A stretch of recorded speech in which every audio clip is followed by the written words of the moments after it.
Another day, another exodus of liberals for some part of the internet, as if strategically retreating from general society is always going to be something that's useful. And you know what fills the void of a lot of that stuff? Weird accusations and nonsense.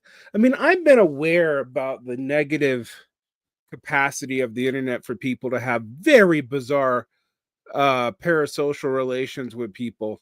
My favorite one is a weirdo one, uh TrueAnon, because for some reason I'm in the TrueAnon with it, who rants about me as Varn vlog soy boy gamer chair leftist. This is just a 7-year-old used office chair which leather's coming off of it because I spend about half of my time working from home. I don't game at all. I'm not that cool. Soy boy is a weird insult that everyone's picked up, even though I find that strange too, to talk about a 200 something pound 44-year-old man. But whatever. And they were mad at me saying something about certain kinds of degrowth schemes being impossible, even though I wasn't pro bright green development either. I also found out that I got called a bourgeois nationalist for my anti imperialism, while also being called a secret Zionist for not uh, coming out and endorsing whatever too much, and saying that a lot of people projecting wins on the situation in Gaza were just basically letting their hope lead them into all kinds of cul-de-sacs, and they would celebrate a victory that was basically a return to the pre-October 7th status quo that actually isn't even that on all sides. I understand why Palestinian organizations would call that a victory, and I wouldn't say a word about that because, they're not dying anymore. Well, some of them, and in a few days. But it is something else to watch other people uh, try to claim that negotiations of a handshake are somehow the same thing as insurgent victory. It's very strange. But nevertheless, here we are. We got liberals messing around on Little Red Book, which is one of the funniest things about the TikTok ban. The Supreme Court upholding the TikTok ban when the presidents of both parties realized maybe we done fucked up and overstepped our boundaries in a transparent way. I don't know. But apparently, we live in a time where dumb laws get to stay dumb laws. But yeah, we live in a weird time. Um, there's been a lot of groups who were reporting bumps in membership when Trump got um elected, and they're already seemingly stalling out. I mean, every left wing media project seems to be hitting some bumps right now. Um, Looking at the alt media as it is today, whatever the fuck we think alt media is. And alt media has all the same bad incentives of normal media plus audience capture, plus no money to fact check. So,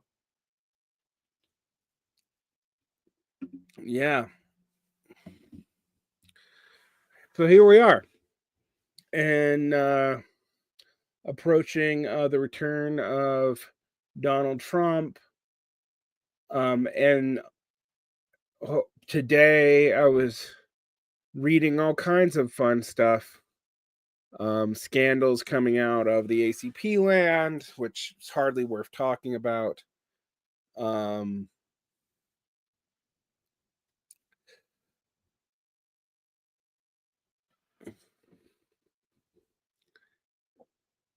Um, it's a strange, strange moment. Now, I've been trying to think about how to feel about this. I mean, I've been torn in two ways. Part of me is trying to support the political uh groups that I thought were doing interesting thinking, not necessarily that I even totally agree with, but just were thinking in an interesting way. Um and part of me is just doubling down on my kind of dialectical pessimism. Um because man, do I feel gaslit by a lot of people who told me that this or that was going to make things better.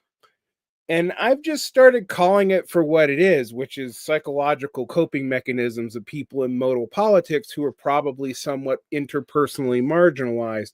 That's why they were attracted to modal politics in the first place. Whether it's left, right, or center, sociologically, these kinds of movements attract people who are highly skilled but highly alienated. I also recently said that alienation actually affects your intelligence, that being cut off from other people affects your ability to think, because thinking through dialogue and all this is actually how people think. Even the structuring of your thought usually requires pushing it up against other people. And I got told, by a Utah here who's also a Bedouin, alienation is a human constant. And of course it is. I don't disagree. Salt's a human constant. Water's a human constant. You take any of those things in too large of amounts, and they'll start messing with your systems, including killing you. And there's this weird sort of platonic tendency on the left for people to double down on concepts or whatever. When I say on the left, I really shouldn't say that. I mean, uh, the thing about on the left is the left tends to attract people who are fairly intellectually sophisticated.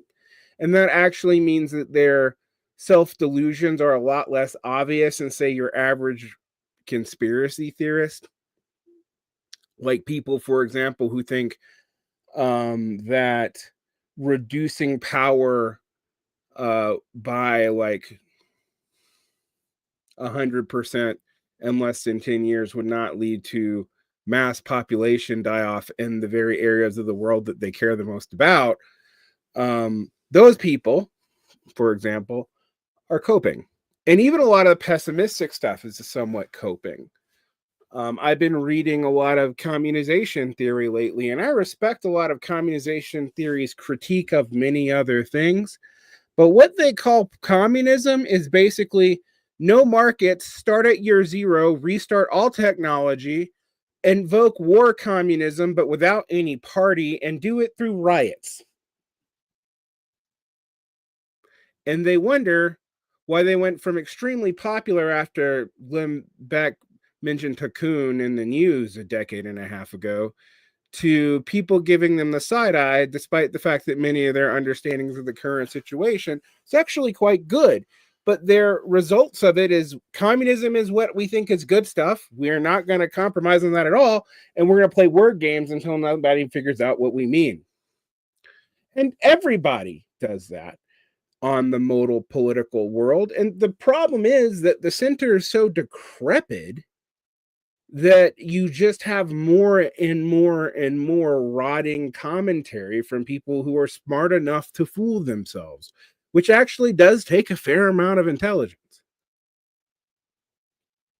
So I'm not here to give you the black pill. I don't know what it is, although if there was a black pill at this point, it would be Vanta Black and probably a gravitational pull that would cause you to spaghettificate. But I actually don't, and I really do mean this, I actually don't have a negative view of people. I think people reaching for hope and victory and all that's actually a sign of something healthy. It's a sign of trying to do something better for the world and it backfiring because sometimes dealing with where you're at or the cost of prior events or the history of the situation is too much to look at. And the number one question I tell people to look at, and I've told people to look at this now since having a conversation with my slightly evil friend Keith, for 15 years, maybe longer than that. Whenever I read Max Elbaum's Revolutions in the Air the first time it was put out, there was almost divided over about 70 different weirdo sectarian groups that splintered from all kinds of groups after the SPUSA couldn't handle the Sino-Soviet split. I have been trying to figure out why the New Left liquidated into the governing campaign. The New Communist movement emerged, but it emerged fractured and sectarian. It didn't like even become fractured and sectarian. It started that way and got worse and worse, and started running into the same things people complain about in the 60s and 70s, and then basically disappeared. And instead of asking the question, how did this happen? We did it again in the late 90s, except with anarchists this time, which disappeared for a little while, popped back up in Occupy. Thank you, Ab Busters, even though we all forget that they existed because Nathan Robinson and co hadn't emerged from the anarcho-liberal trough that Bhaskar Sankara was complaining about and then decided to team up with and move on. I find that all very interesting. You know, it's actually weird because I'm actually kind of glad to be somewhat irrelevant. I'm well known amongst the Marxist podcaster set, but I have 6,000 subscribers on YouTube. Now, what people don't notice is this is a completely unmonetized channel. And by unmonetizing myself, I am deprioritized in the algorithm unless there's a weird glitch. Sometimes it does happen, like my recent rant on education, which got 3,000 views, which for, you know, a big channel is nothing, but for me is actually fairly decent. I'm a talking head with an unmonetized channel, but I'm still actually doing fairly well in the grand scheme of things on Patreon, not in the I can even quit my day job way, but if you actually look at what most people make trying to get audience support, it's pretty low. All right. And I have 570 so devoted subscribers, and I only lose about 5 a month, and I almost always replace more than I lose. My point in that is that the internet has some bizarre incentives because there are shows that are massively bigger than me that when you go look at their Patreons or their investment in their Discord communities and stuff like that, there isn't a whole lot going on. So it tells me that there's a weird dynamic here in what people want for superficial engagement versus what people want when they seek out someone to actually patronize. And I find that also kind of interesting. You know, as interesting as being called a petite bourgeois nationalist, ultra leftist, anti-nationalist, secret Zionist, soy boy, PMC. A lot of people like to call me PMC, and I guess depending on which definition you go by, it's technically true. Although a lot of the people calling me that, when you dig into it, are actually way more guilty of what they're accusing me of, in that they have educated jobs, they have a college educated milieu, and they don't come from a blue collar background in childhood. So it's a very interesting thing how all these terms, which are objectively sociological terms, are removed from any actual meaning.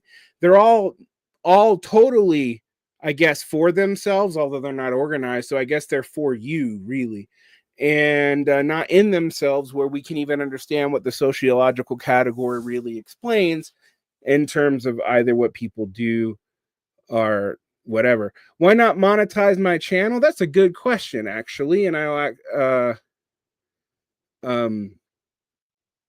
actually go into it a little bit.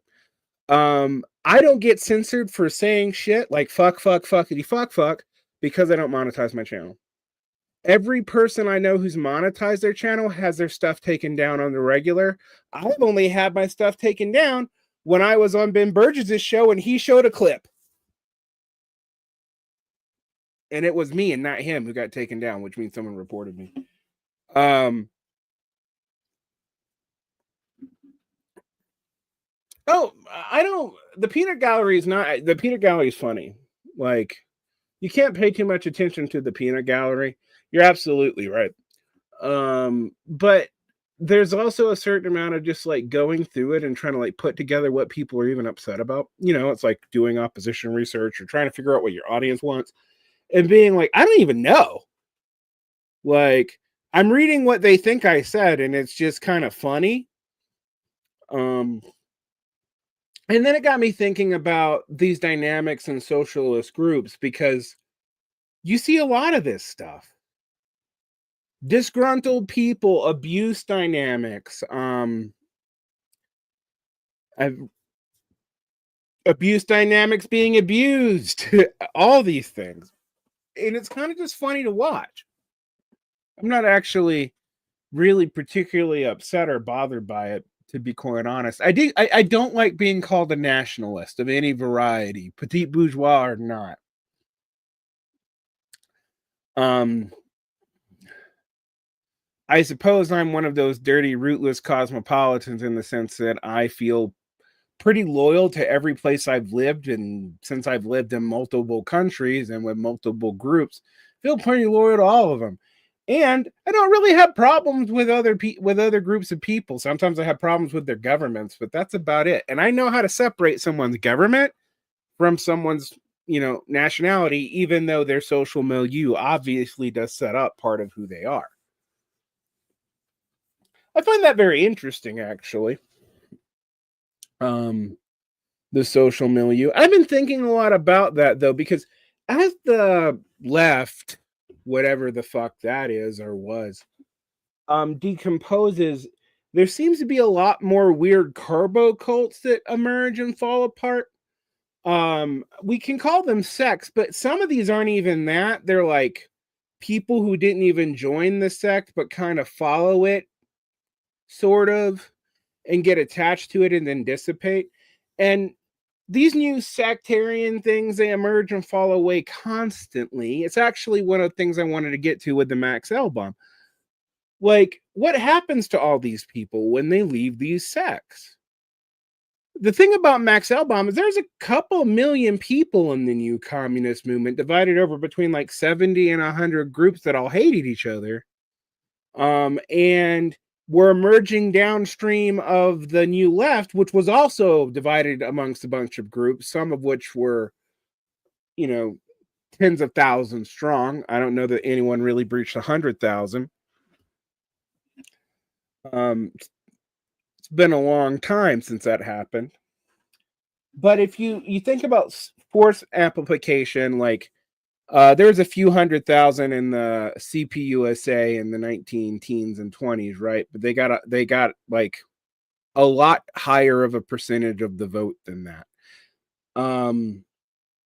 Of course, one of their high watermark years was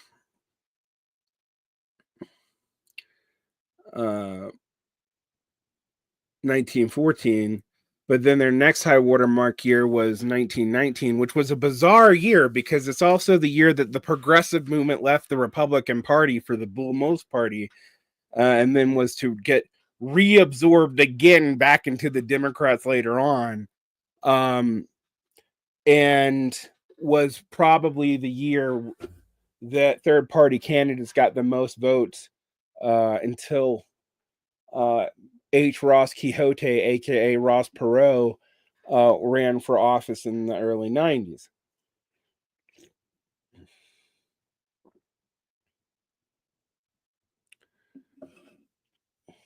Yeah, this is funny. They collect too many Hitler particles in the cargo cults and join the right. That's true for some of them, but it's not true for all of them. Um, and also, I mean, the attitude in a lot of these small sectarian groups was how a lot of people ended up in some of the weirder cargo cults anyway.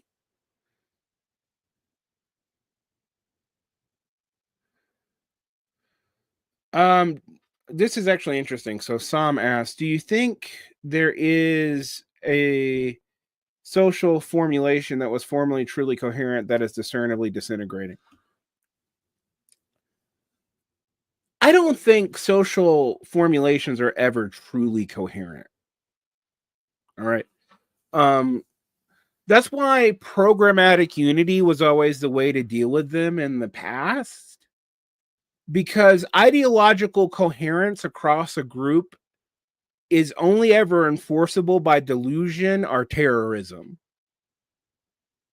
Delusion by the people in it who just hang on to vagaries to the point that they can ignore that they don't actually agree with the people around them. But since they throw some abstract up and have their own vision of what the abstraction is, they can like not really deal with the fact they don't agree with what freedom, equity, or fraternity, solidarity, our liberty is, you know. Um, and that's actually okay. The reason why we talk about more substantive political engagements being based off of platforms and programs is because it gives you something more than an abstraction to which to tie your emotive whims to.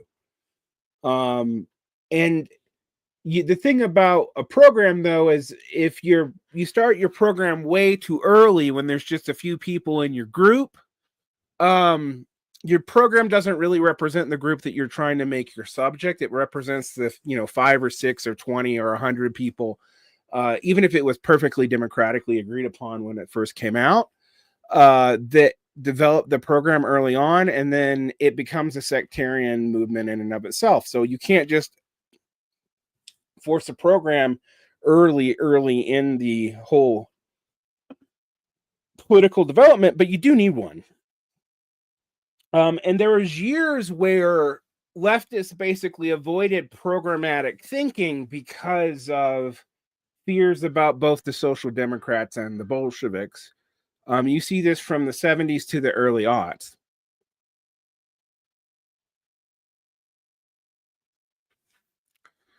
All right, I got someone asking, "Hey Varn, what books on Stalin would you recommend aren't Stalin as pure evil, but also not Stalin apologism?" Uh, I would always say Sheila Fitzpatrick and J. Arthur Getty's is really good. The Kotkin biographies, the two that currently exist, are actually pretty decent and pretty fair.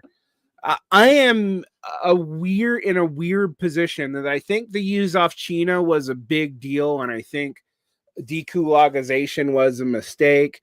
But I also think Stalin's war planning actually was not nearly as 35 dimensional as a lot of people want to portray it as. Um, but I don't think the problems of the 30s and the 40s in the Soviet Union were just about Mr. Stash, and that having somebody else at the head of the Soviet Union would have just changed everything. Nor do I think it's, that any of these figures are evil. Because I don't think that. And that leads to two weird responses. One, I get called anti-Stalin, anti-Soviet a lot. I'm not anti-Soviet. I'm Soviet critical, but ultimately, I think the world was better with the Soviet Union in it than when it's not in it now. Um, and Stalin, I don't like when people pretend that the nasty stuff that happened in the Soviet Union in the 30s, including liquidating, like, I don't know, all the old Bolsheviks and a lot of innocent people, and what became roundups that unloosed social tensions that couldn't be contained, but were not really just about Stalin's own malice. It was about unleashing social forces in such a way that people can use institutions and quotas to get revenge on stuff that has nothing to do with politics. And that's not unique to communists. In fact, it's not unique to any political group. If you start losing civil society like that, then that kind of stuff will happen. And in countries that are industrializing rapidly, that can often get very ugly. But it's also weird when people think that they can just repeat like the Bolsheviks, because what peasants do you have? Um,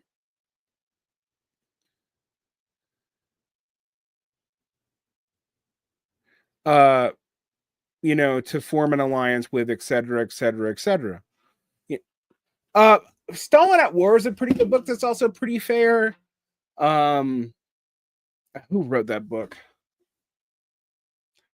I would say you do need to have a pretty good grasp of what was going on in the entire world system. And Americans, and I don't say this to shit on Americans. Americans shitting on Americans is like the most American thing to do right now. It's kind of annoying.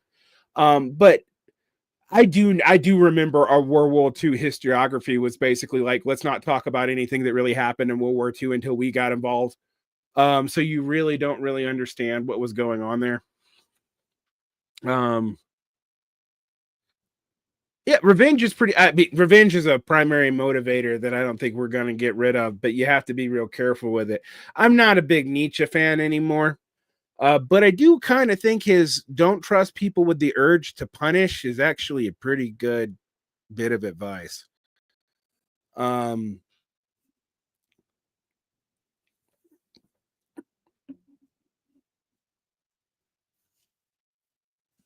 but yeah, there's all kinds of stuff that happened.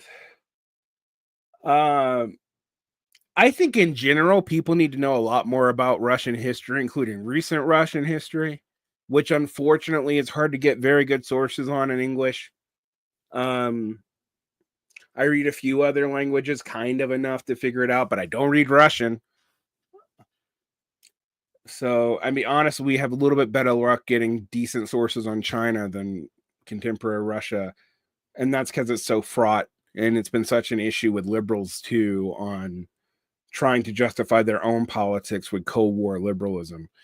Danny Besner said to me in an interview that's not coming out for a couple, probably months, but something that I want to preview that maybe we should probably look at um, is that Cold War liberalism is really popular amongst liberal punditry right now, but actual political thinking is like battles between different kinds of realist, international realist schools. Kind of think of it as like in the most caricatured way, it's like we're all hearing Timothy Snyder not shut the fuck up, but we're watching the people behind Mersheimer and Zion battle it out for the Peter Zion. That's Zeihan. Uh, looks like Zihan, pronounced like Zion. Battle it out for where Americans' realist policy is going to be. And the one thing I'll tell you, if your spears are Mersheimer and Zion, they're both hostile to China.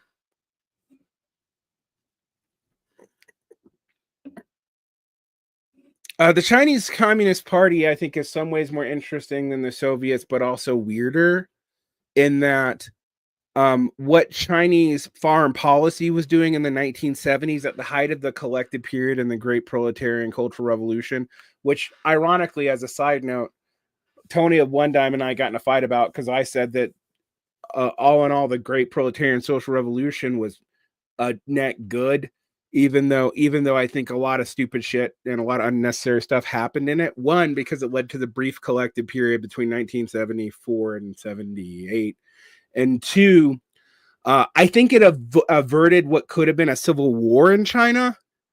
And if you know the history of Chinese civil wars, you know that those death tolls are astronomical.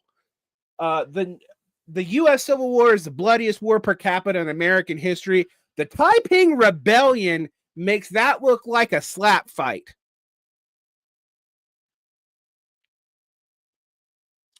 Oh man, books on the Arab Spring.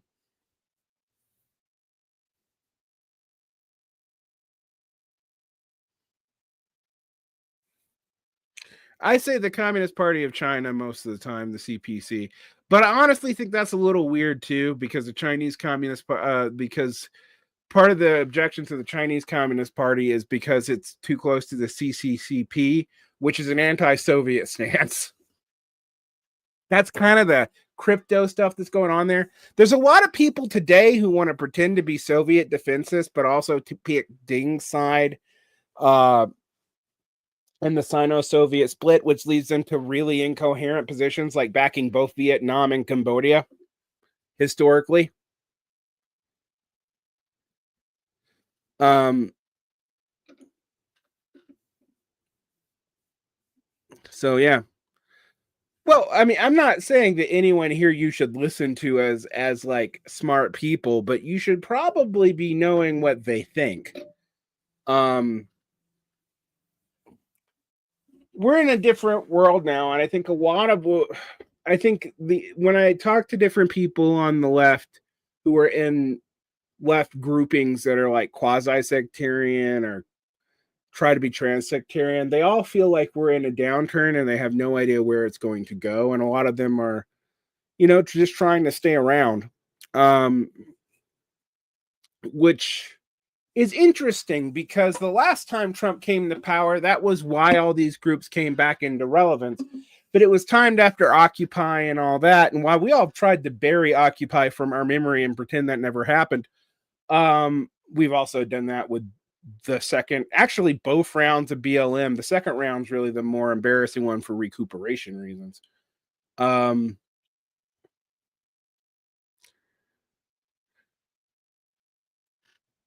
um,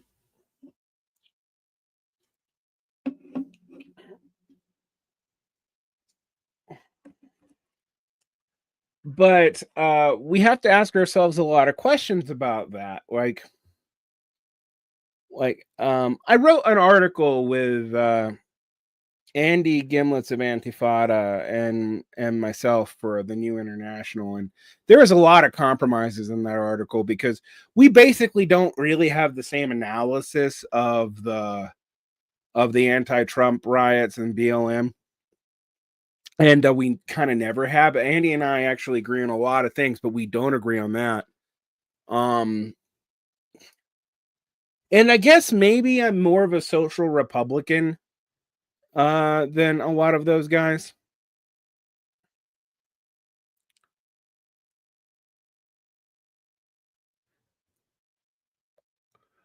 Well, here's the thing.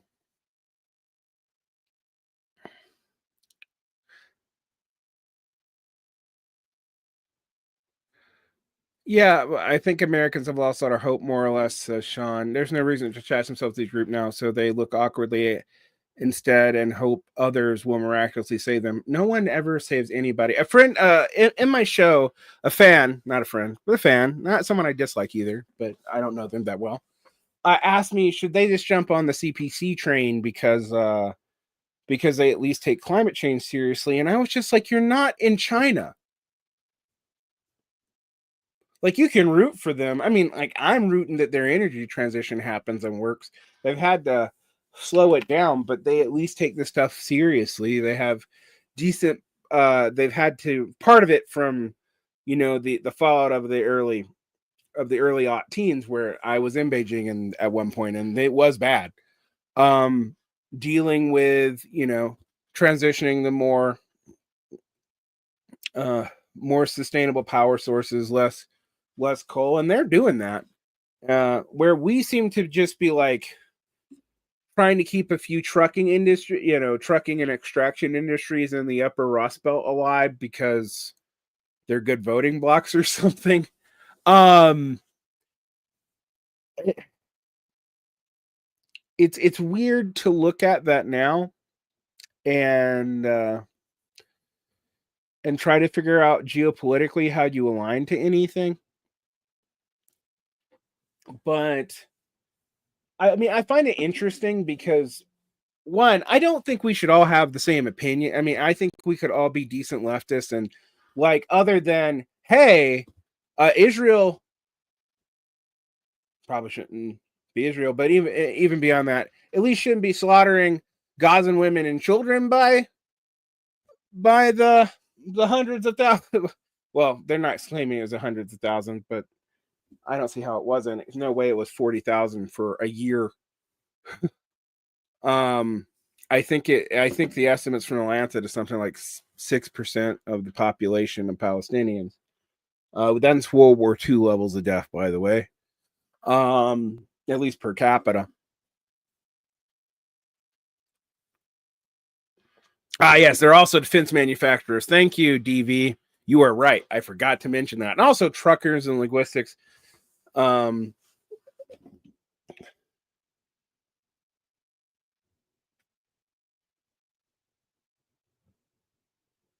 well, we don't have infinite extraction left, but you also don't know how much extraction technology will be devoted into keeping it going, even at more prior energy costs than it takes for what you get.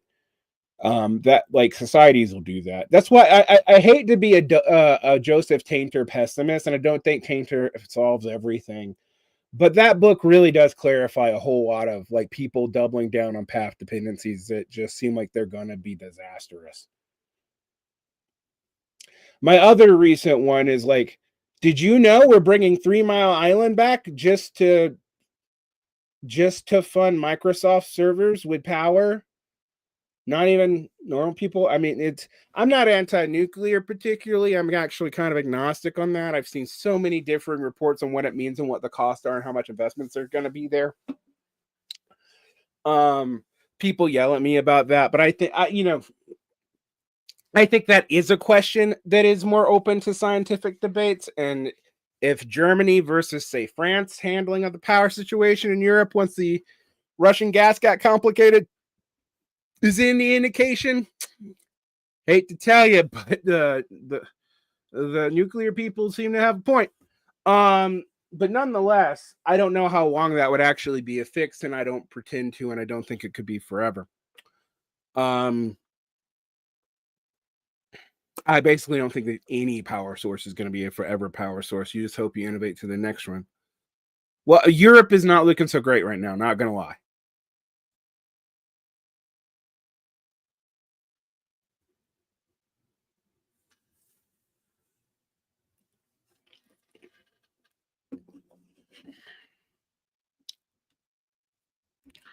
Yeah, China has done some impressive things with nuclear. It's one of the reasons why I tend to have a mixed view on them. Mixed and frankly on those issues positive. And anything that would bring the American public to some more understanding of China, even if it is getting on an obnoxious app like Little Red Book that may have some anti-cultural liberal biases that Americans aren't used to, uh, would still probably be pretty decent. I don't see that lasting long for a variety of reasons. One, I think if it gets big enough just to maintain the Chinese experience, they'll spin the Americans out to a separate thing, just like they did with TikTok back in the day. But also, two, the way that anti TikTok law actually reads, they don't need a new law to ban Little Red Book either.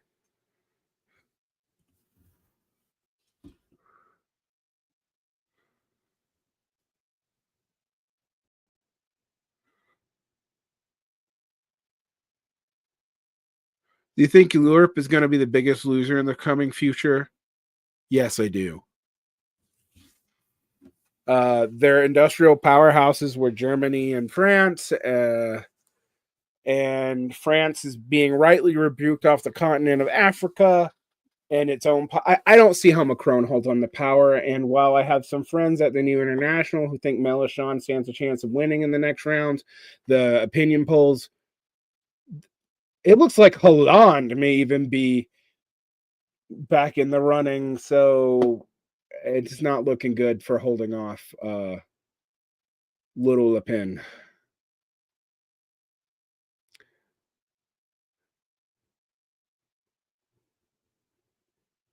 Yeah, Chinese Red Note was not made for U.S. audiences. No, it wasn't, and like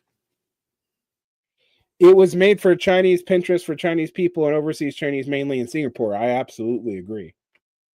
And I don't blame them for spending it off. I mean, but what I'm saying is like any benefit you have from contact with the Chinese mainland for mass amounts of people for the first time that undoes whatever weird like 1930s visions they have about China. Um, it's going to be minimal. And honestly, I already get a lot of stuff from China, although a lot of the stuff I get from China, like I get a lot of, I lived in Korea for years, so I get a lot of Korean and Chinese stuff in my feeds a lot on on Facebook, and a lot of the stuff you get from China on Facebook is weird. It's like rural China stuff. It makes it seem like you're dealing with stuff in uh from extremely long ago. And having been to Guangzhou, Shanghai, Beijing, and even Taipei, I really love Taipei. I've been there a lot back when I lived in Korea. Not now. I can't afford to go back to Asia. Because international travel is something that like you kind of need a fair amount of money to do, and I no longer have someone paying for me to do it.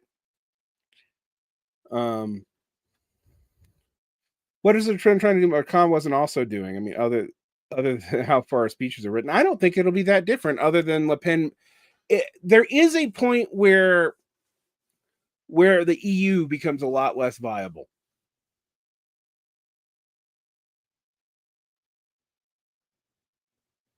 Yeah, rural China is actually quite large. Like even rural. I lived in rural South Korea, and there was more people in the city that I lived in. This was Jeonju. Um, than there were in the entire state of Wyoming and the Dakotas put together. You know, um, and my experience of China is it's way bigger than that. But yeah.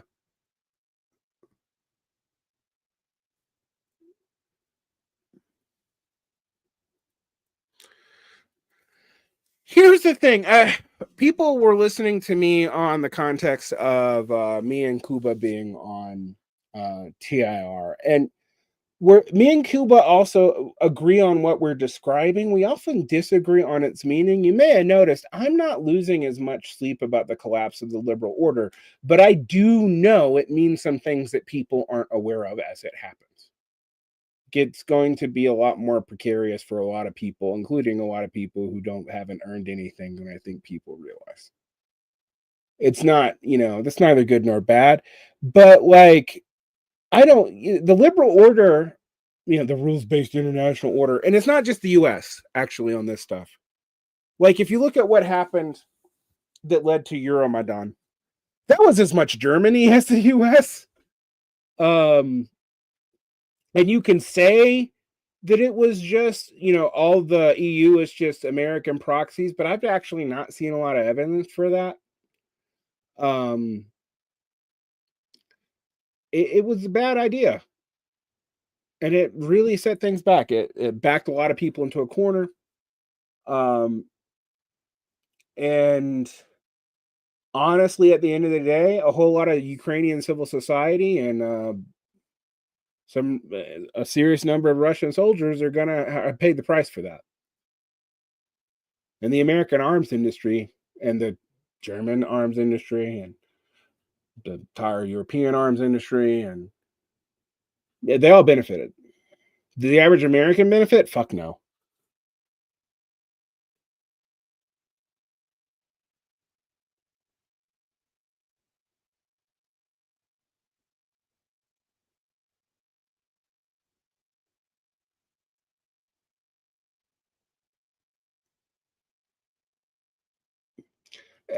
Is accelerationism still hot, or has that fizzled? The only accelerationist books I've seen written recently are from right wingers. There's this cute accelerationism book, which is definitely a right wing book. I'm going back through my reading right wing books thing that I do every 2 or 3 years, where I read like 4 or 5 right wing books to get a feeling of where they're at, and they're also in a weird place.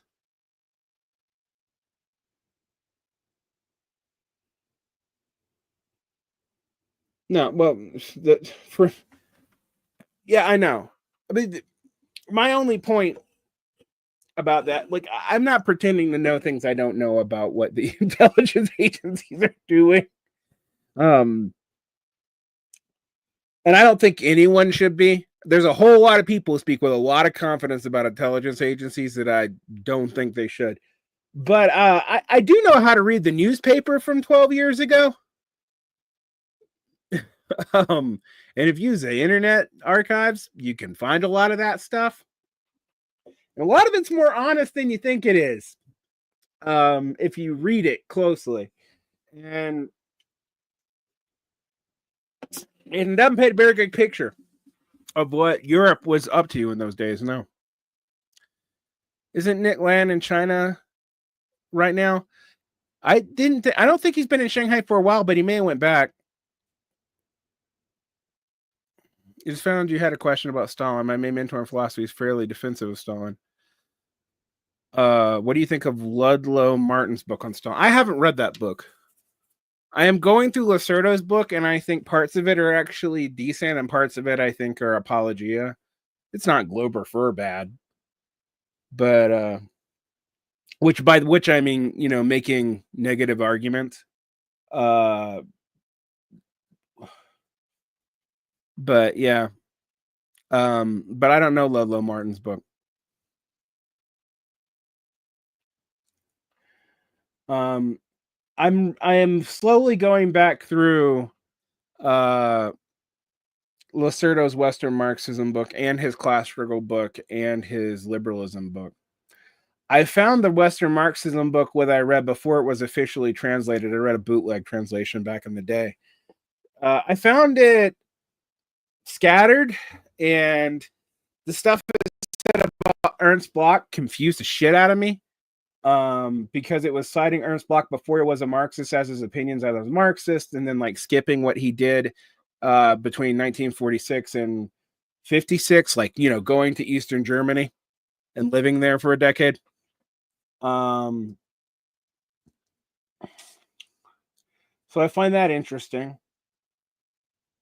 I also find it interesting how many people are like anti-Khrushchevian, but also pick Khrushchev's side in the Prague Spring and the Hungarian Rebellion, both of which are mixed events. I actually don't want to paint them as universally good either, like some liberals do, but they weren't all bad. It's actually quite odd, but there's good stuff on Hannah Arendt and Foucault in the Losoto book, but they're not Marxists, so I was confused about that. But to be fair, though, Foucault had a big influence on Eurocommunism, which was a big pain in the ass in Lacerdo's side in the 70s and 80s. So maybe that's where that's coming from. You got to remember the Communist Party of Italy, the PCI, towards its ending was like a flush with Eurocommunism, and it got weird.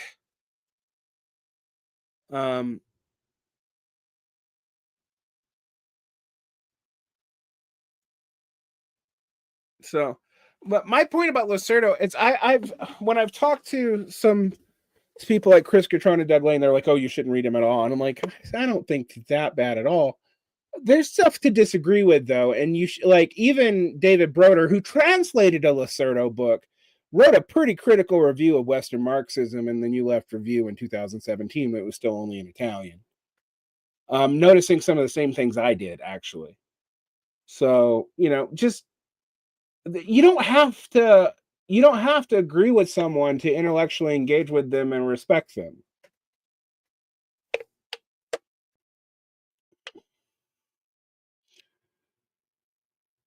No, the Democrats and Republicans definitely do have amazingly similar policies, and it's accelerating at this point. One of the fascinating things that it's going to be to see is since Biden normalized so many Trump administration one policies, Trump's going to have to go against policies that he's actually crucial to bringing about to push it further, and it's going to be interesting if he can pull that off without people noticing, while there's already tensions in his coalition between the new tech billionaires who've all lined up to kiss the ring and endorse the ADF or whatever the fuck they're doing, and local blue collar adjacent MAGA paleocons who are really mad about the H-1B visas. Now, Steve Bannon seems to be those people's spokesperson, and Steve Bannon's lost before with the Trump administration. I'm actually surprised he came back after they more or less booted him, not even halfway through the first administration, but you never know.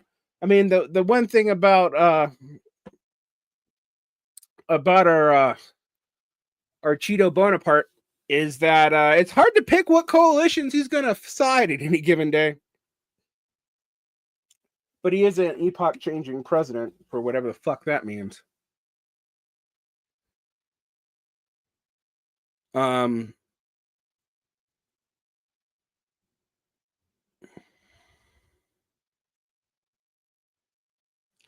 People make way too big deal out of any thinker. You know how many people? I have a group of people who used to like me who just don't think I like Baudrillard enough and like harass me about that.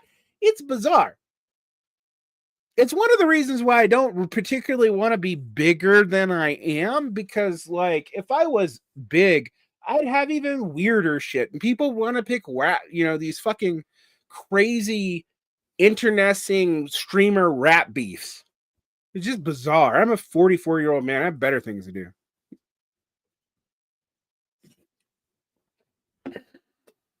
Vance is a weird creature because he's been on all sides of the GOP splits in the past. Right now, he seems to be on the NatCon side, which means he's going to be quiet a lot.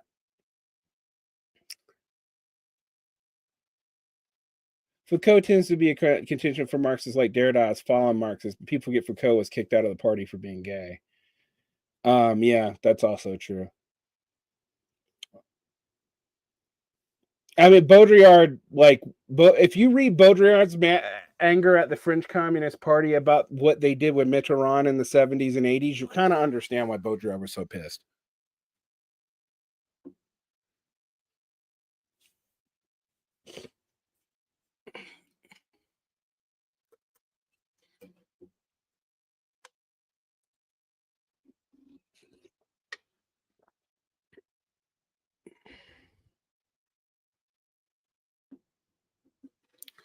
Is Class Struggle by Lacerdo considered a good book? I don't hate it. I've read it. I want to read his Bonapartism book. I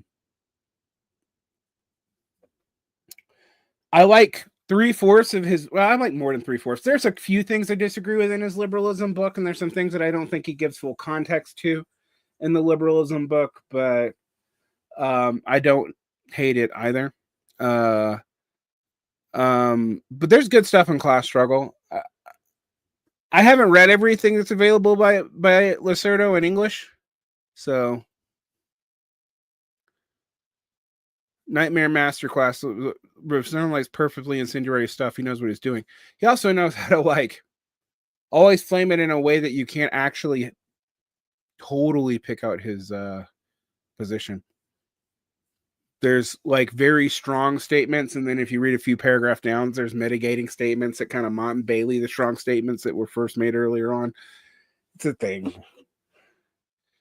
I'm not saying he's being honest or dishonest or anything. I'm not here to judge the character on that. I'm just telling you it's a strategy of those articles. If you read them rhetorically, there's big statements and there's qualifications. The qualifications are said in quiet voice.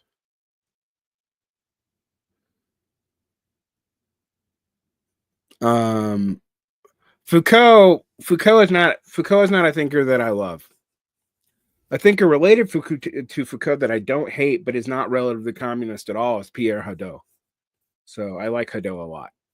But Hadot wrote on Foucault's late turn to ancient philosophy, but I don't think they would have even gotten along in person. I don't know. Maybe someone who's French or knows the French social milieu of academics in the 70s and 80s can tell me more. The only guy I ever met who worked at the Sorbonne was a guy who taught me Hegel at Georgia College of State University when I was in my early 20s, who was a former left-winger of some variety who became part of the whole Reagan neoconservative thing and went kind of paleo-conservative in response to George Bush's second term. He was my mentor that pushed me more and more toward the right when I was in college. One of two people who did that. And he went to Sorbonne and studied under some of those people. So I don't know. Maybe it didn't take. That was my point.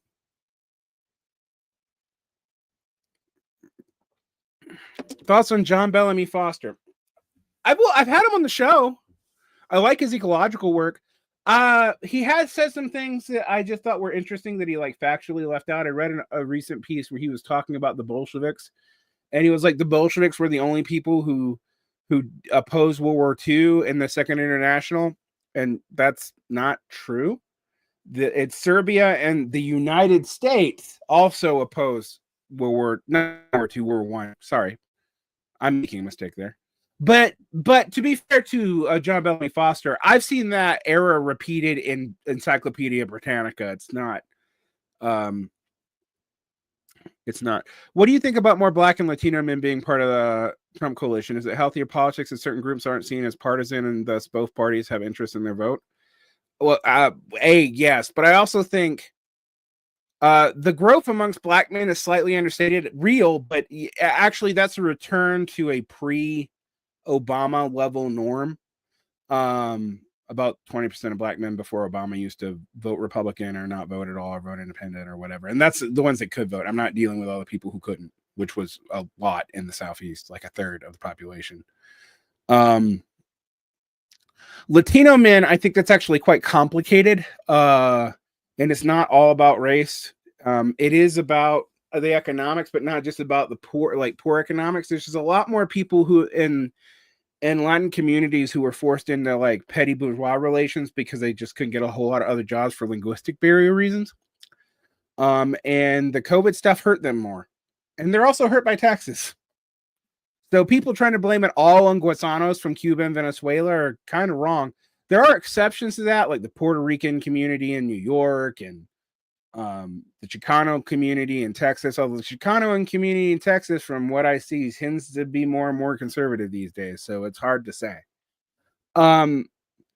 It will lead to less easy racial assumptions. And oddly enough, it was the national conservatives who seemed to glom onto that first. Whereas liberals were doubling down on that for a little while until the stats made that kind of impossible to do. You would hear it every now and then come up on 538 that as early as 2021, those groups were beginning to peel off, but that wasn't taken very seriously.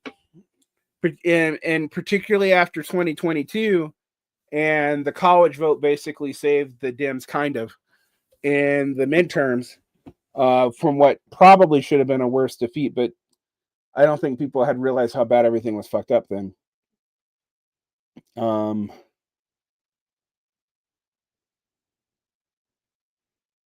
So yeah, I mean, and racial polarization was a very recent phenomenon for all groups but Democrats.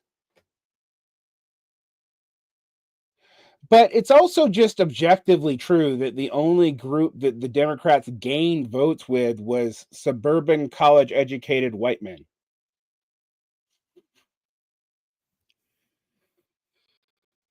Which is not enough to build your coalition out of.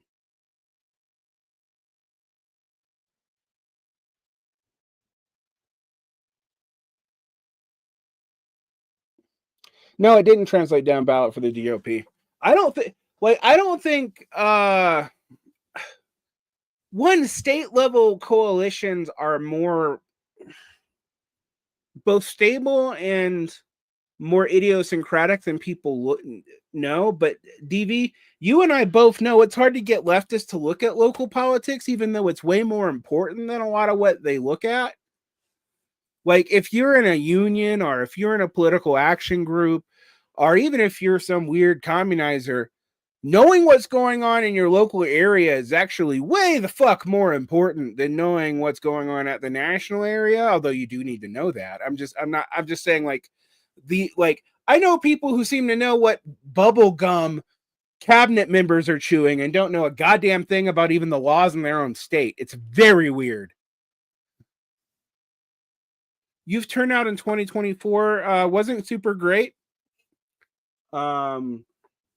We've seen a lot of depoliticization amongst Gen Z, and also Gen Z seems to be, despite denies when it first started looking to be developing, gender polarized.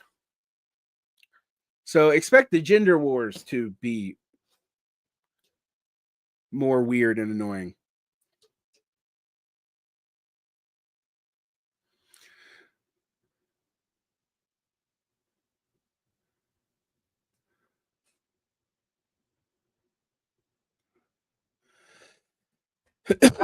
Bannon has a stronger, maybe Bannon has a stronger feeling for nationalism than racism. I think a lot of these guys are national chauvinists, not racial chauvinists. I think a lot of the racial chauvinists got pissed off at that about the Nat Cons.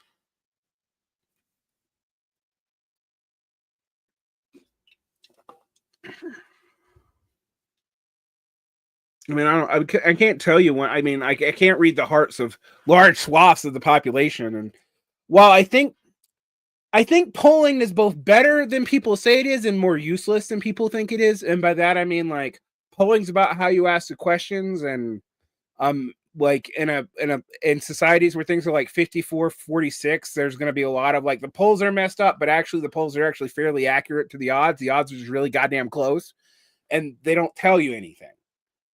And so like reading through the polls and the stats, one gets a feeling that a lot of the public opinion polls are they are basically propaganda to shape people's perspective, and B, the polling about candidates is fairly accurate, but it's almost a coin flip half the time any goddamn way.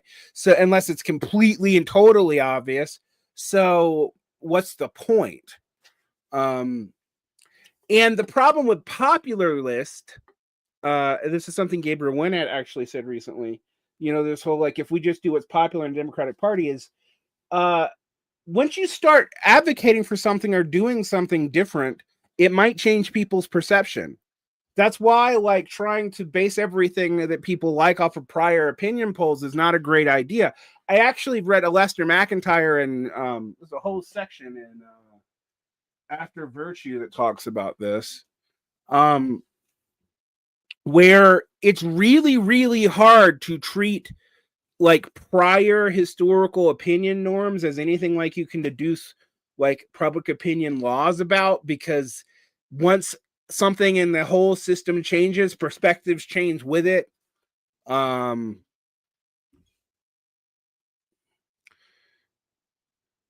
Yeah, also there's just less youth, people. I mean, one of the things that does fascinate me about what Trump is promising rhetorically, and he literally can't mean it, is shutting off immigration, cutting off, having absurdly high tariffs, re-industrializing the nation, not spending any money to do it, and cutting your deficit while you do that with a population that is aging out of work rapidly. We're about through the baby boomers, people. In 5 years, we start dealing with Gen Xers.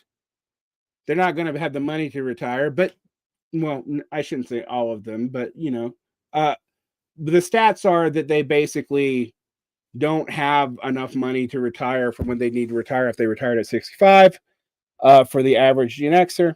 So that's going to get interesting.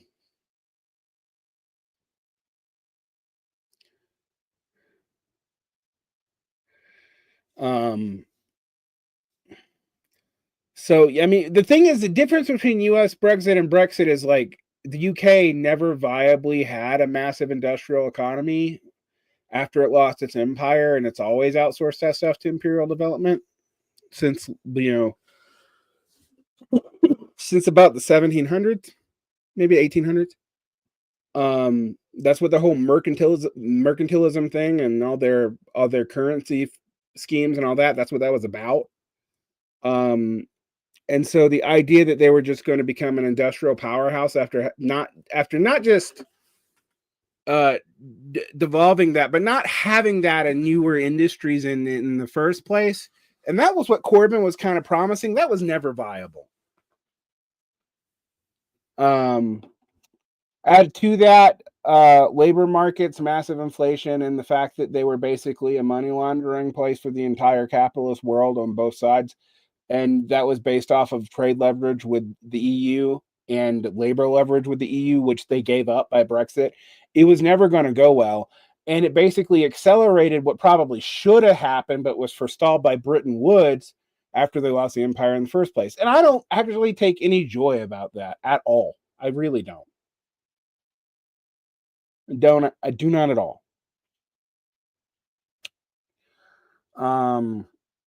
For all my joking that I hate the English, what's happened to the UK economy is pretty fucking depressing.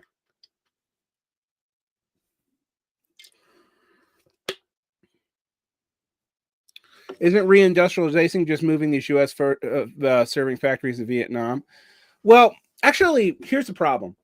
Phil Neal's positive politics I don't agree with, but his analysis is pretty good. Points out we reshored a lot of stuff starting in the late aughts forward.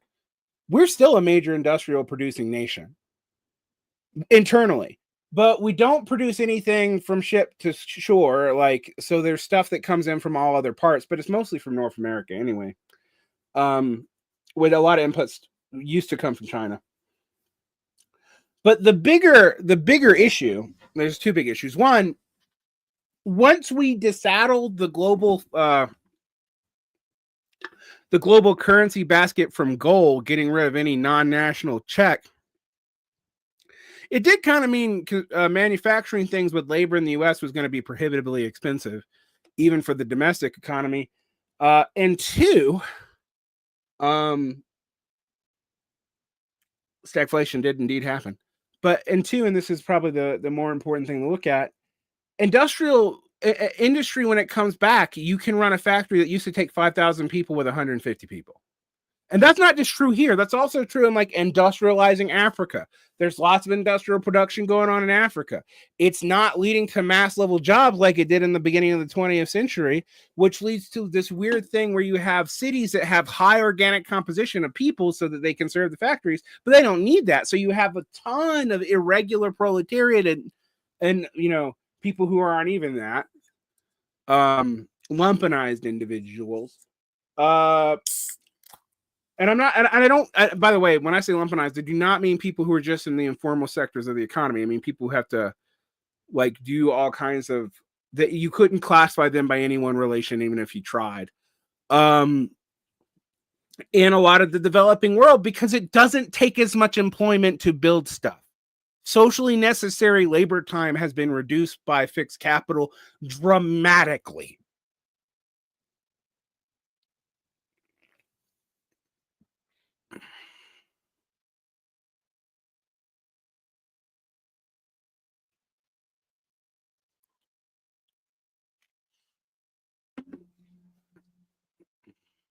Do I think Trump's tariffs will increase prices? If he does blanket 25% tariffs on everything, absolutely.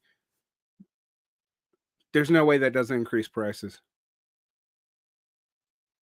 And actually, that could really finish breaking. It could decouple everything, ironically. So Samir Amin gets the world he wants because Trump pulls a tax stunt would be really kind of funny.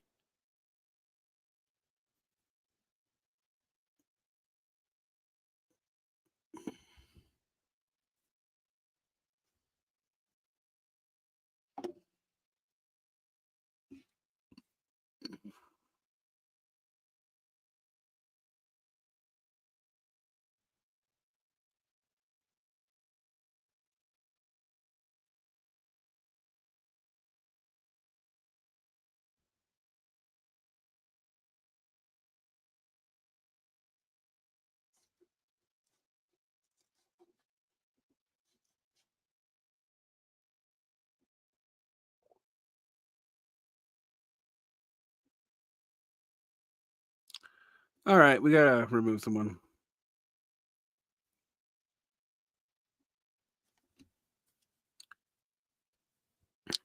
I'll take a little bit of statements of right-wing trolling, but you start using certain kinds of language around here, and it's not because I'm super woke. I'm just not putting up with it.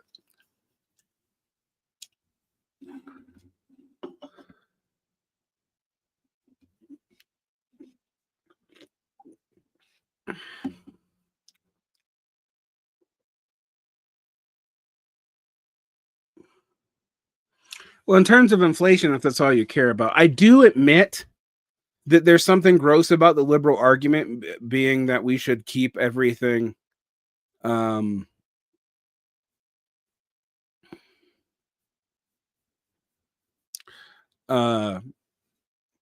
cheap by using basically sub minimum wage labor. I mean, that's like when people tell me how great things are in the Nordic zones and don't mention the guest worker programs. I don't actually remember what Marx's Engels position on the Mexican-American War was. I know that they tended to be more hostile to Canada, believe it or not, um, because I saw Canada as an extension of the crown, and the crown actually supporting the Confederacy in the Civil War. Which also makes a lot of arguments about the current, like when people are like, well, the French Revolution was progressive, the American Revolution was only counter-revolutionary. I'm like, of course there's counter-revolutionary elements in both revolutions. But like, if the French were settler colonial and the Americans are settler colonial, why is one just a counter-revolution, the other not? However, uh, pretending that the American Revolution was just like the New England Sans Culotte, and the call for liberty, that's naive as fuck. But that's also true for basically all the revolutions. I mean, read what Marx had to say about Simon Bolivar and a lot of what went on with the caudillos in Latin America. He did not mince words about that.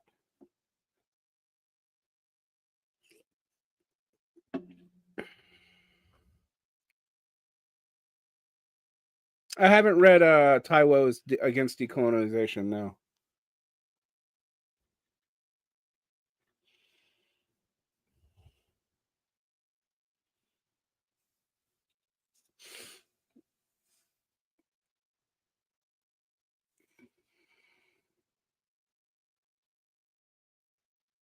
No, no. Marx didn't say anything about Simone de Beauvoir. Sorry, no, Simone, not Simone de Bolivar, Simone Bolivar. His journal entry at the Encyclopedia on Bolivar is scathing. Um, so yeah.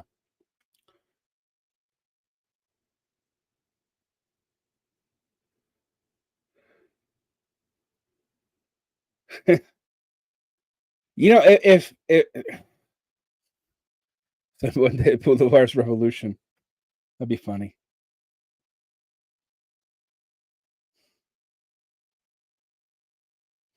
The Counter-Revolution of 1836, Texas Slavery and Jim Crow and the Roots of U.S. Fascism book. That's actually probably a better thesis, to be quite honest.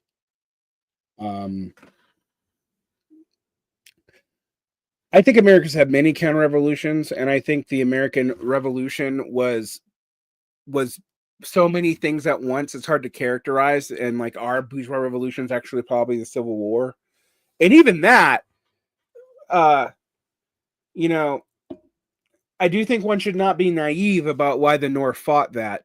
Like, it was not for the North initially about anti-slavery, although there were hardcore abolitionists up there. But the South, the reason why the South cared about states' rights was slavery. And it wasn't even about keeping the institution, it was about expanding it.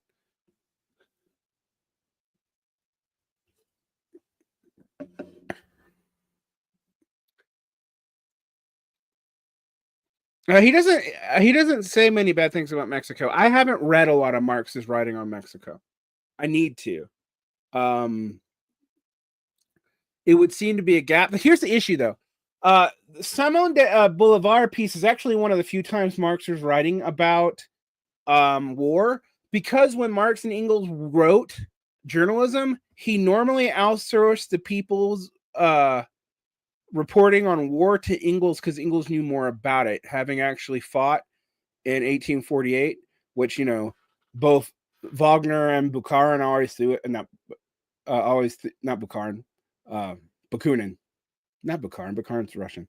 Bakunin, I mean, also Russian, but always do it. Marx said he didn't fight in 1848.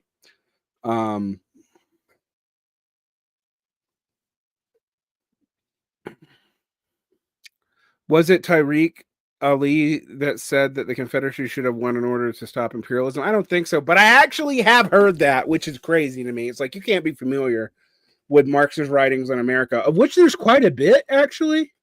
I'm always surprised how much journalism was written for America and about America when I start reading all the Marx stuff that doesn't get read a lot. Um, and I'm really kind of digging into that stuff more now. I dug into it also, like like 15 years ago when I was around Platypus Affiliate Society, but the more I dig in on it independently, the more I find things that I'm just surprised by.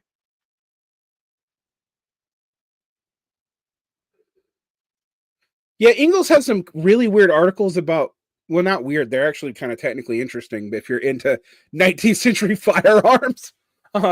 So yeah.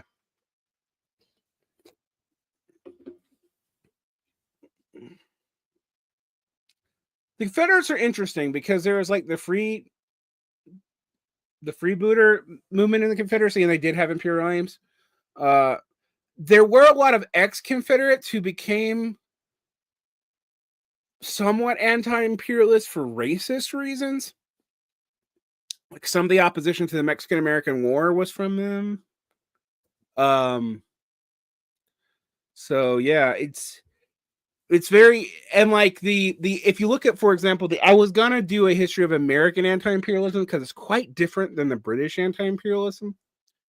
Because the liberals and the progressives were actually the dominant people pushing American imperialism for a long time.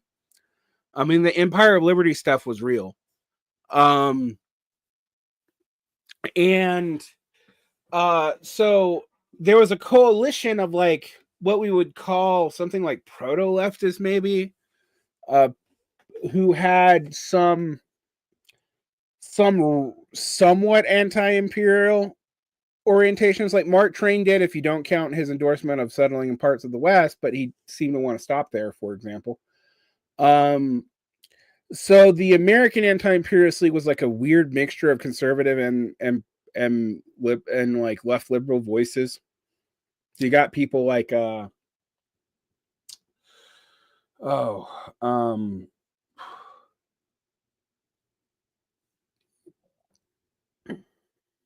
a lot of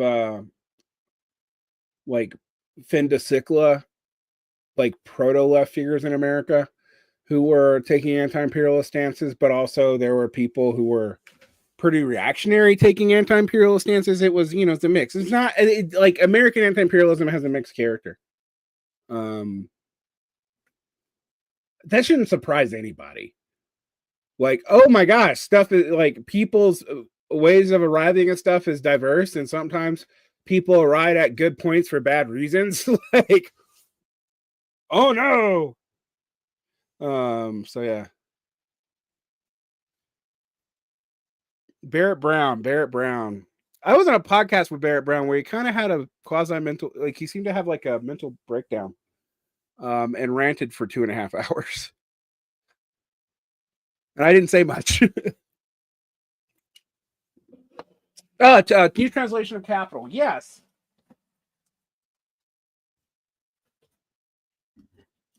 I've started reading it. There are some things that I like about it in that it translates some of the German more literally to move away from misconceptions about English uh values in the book, but it also makes it even more alienating in terms of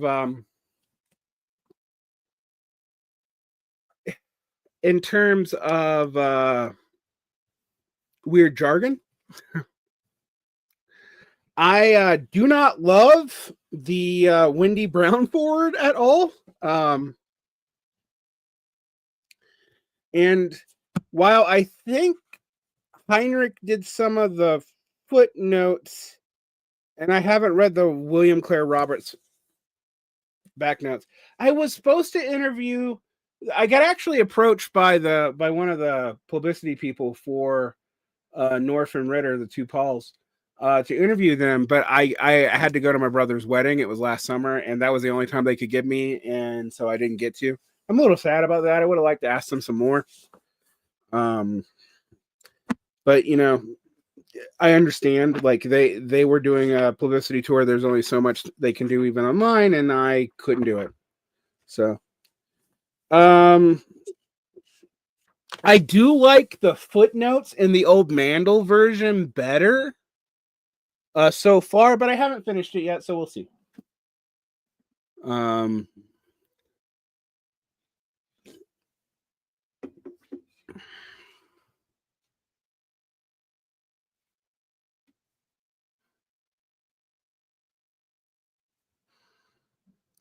Do you think it's possible in the near term for us to move beyond parental and elitist forms of social reform / mutual aid? Do you have any examples that could point us to avoid state dependence? Whoa, this is a tough one.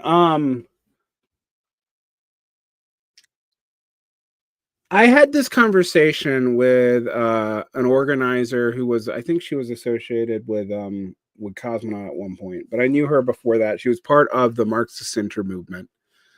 Um, and we were talking about base building and mutual aid and dual power. And I said, well, it's hard to do dual power with just labor, which is why religious organizations, particularly in the Middle East, in failing states, can often do it because they can get the kind of money through religious donations and class collaboration stuff that it's really hard for us to do without becoming NGOs.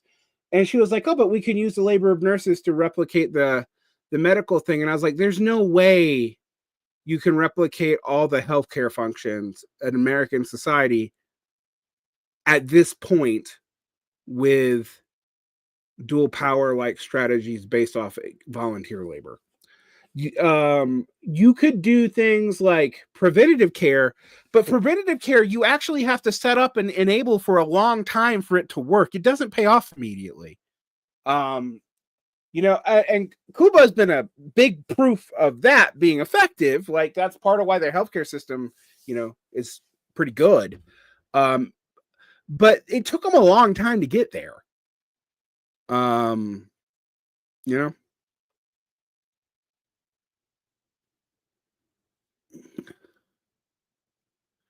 So yeah, mutual aid and charity are very different things, and that's a problem with mutual aid in our current environment. I used to run. My partner realized this. We used to work with a group called Red the Solidaridad, and we would distribute funds for mutual aid in the immigrant community here. And it didn't become an NGO, but we ended up working a lot like an NGO and basically doing charity. And we all were like, this is not what we're supposed to do, but these people are in such need. We can't get them to participate in other ways other than maybe stuff they would already do in their community.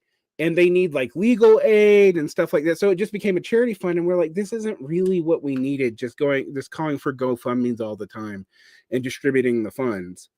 And yeah, it takes time. I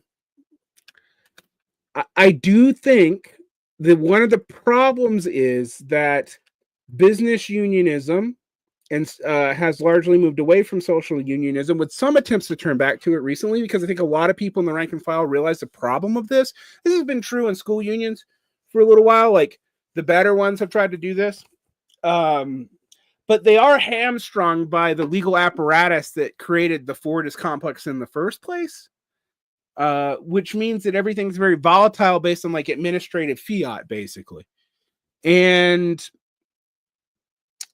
this leads to unions often having to, particularly public sector unions, playing defensive lobbying stuff, not even with their fun. It's not like they're like, my union dues literally can't go to political PAC stuff by law.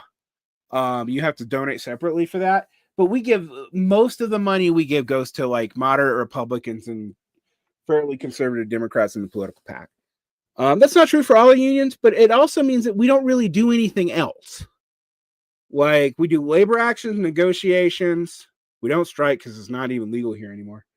And we do a lot of discounts for stuff. Yeah.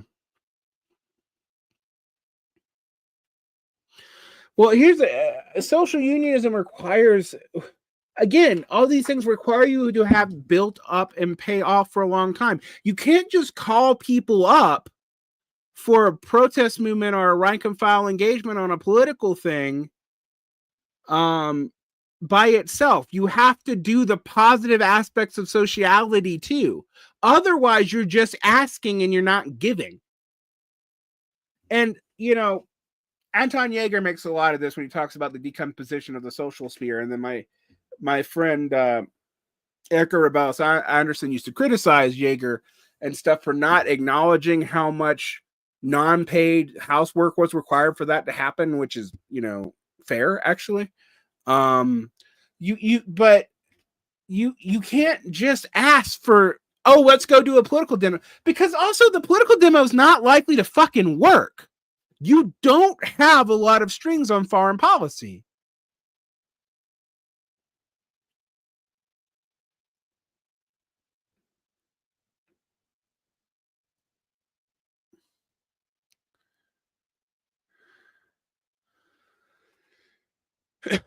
Most of the protest movements that have grown in the United States organically, beyond elite college students, which that dynamic is different. Um, and college students are usually more vociferous in their protesting, but they're often quite late historically. Like if you look at Vietnam, and I actually push back on this. Rick Perlstein's pretty good on this, even though he's not good on a whole lot of other stuff. Mister, well, slow genocide's better than the fast one argument. Ugh. Um, since the fast one was happening anyway when he was making that stupid fucking argument. But anyway, but Perlstein actually had a point documenting that um, soldiers who returned from the North Korean War and people and their families in the working class were against the war a lot earlier than the schools were, but they didn't protest because they didn't see the point in it in the same way. Because protesting is in some ways performative at a certain point. So, like public opinion against the war amongst like ex-military blue collar people in the 60s was actually pretty highly against it before it was amongst college students who were actually fairly for it until they started getting drafted. That's why I'm always a little bit weirded out when even leftists start going, well, are the college students always right? I'm like, they're usually morally right eventually, but they're actually kind of a late litmus test.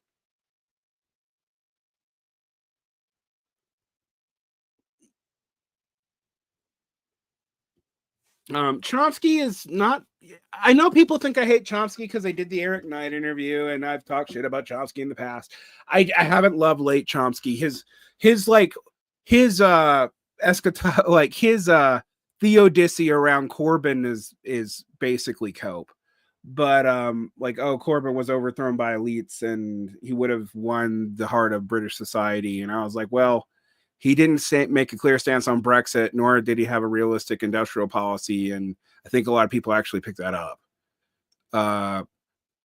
Was Corbyn better than what you got? Oh, hell, fuck yeah. I mean, like, Corbyn would have been a better world than what we ended up getting. But it's so don't think I'm just slagging on him. I'm glad he kept the seat, I guess. But the idea that it's like, oh, secretly everybody was for Corbyn, it was just a popular vote against him. Like, there's some truth to that, but that's mostly actually cope. So I don't like that element of Chomsky, and I think his linguistics, the way he tries to distance it 99% of the time from his moral theory, which is basically Kantian, is not great. However, I think there are some overstatements in the Knight interview when I actually read Chomsky, because there are times where Chomsky does admit there's a relationship between his view of human morality, which is undialectical and essentially positive. Like he thinks humans are just naturally altruistic and power just corrupts them or something, basically. And I have a much more complicated view of what humans innately are. I have, one dare say, a complex view of what humans innately are, which I think we are mostly. Like, humans are usually altruistic, but that cuts in a lot of different ways. And altruistic with whom and about whom and who do you empathize with, and when does empathy backfire on the person you're empathize with, because empathy easily becomes disgust and like, I always think about this in terms of comparative biology with our primate relatives, orangutans, gorillas, which are pretty far away, and then chimps and bonobos, which are pretty close. And chimp society and bonobo society are basically polar opposites of each other. But even bonobos will bite your fingers off and rip you apart if they think you're a threat. And America hominids do some things that are, humans are innately greedy and self-interested and need rules to govern them. Yeah. We didn't have rules to govern us for about, I don't know, several 100,000 years. And we were mostly fairly egalitarian subsistence hunter gatherers. Now, maybe because we were subsistence, I don't know. Now, does that mean that humans aren't greeting? No, the studies are actually, even amongst egalitarian hunter gatherers, that's group enforced. Maybe you can call that a rule, but there's no stated law there.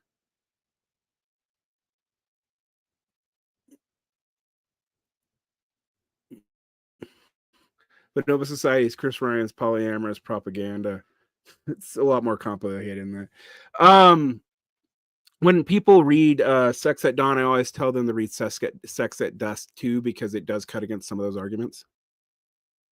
It's the surplus that's the problem. Well, not always. There are societies that figure out ways to fairly egalitarian split the surplus, but they often do it, at least according to Graeber and Marshall Solins, by imagining an authoritarian figure that doesn't exist. So maybe, maybe we do need rules, but that doesn't mean what people think it means. I don't know.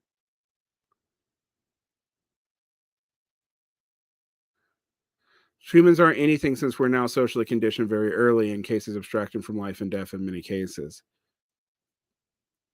You are still stuff. You still have biological systems that your early social conditioning doesn't remove, but it does shape. That's why talking about humans outside of like human species being outside of social context is impossible, because the interaction of your limbic system with other people is part of what shapes you. You are inherently social. You are from a social primate species. And while you might have instincts that cut in a lot of different directions, they are shaped by their social conditions. Like when people talk about innate morality, I don't really believe that, but I do believe that there are some things that are almost universally considered more or less wrong.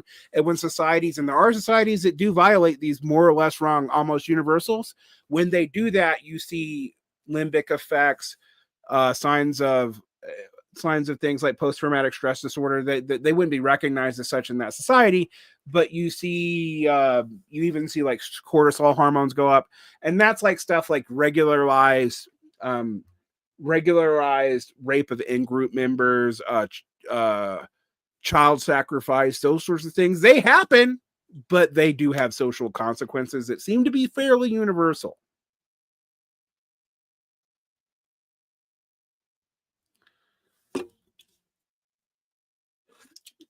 But here's the other thing. Humans are not socialized just by their parents anywhere on Earth.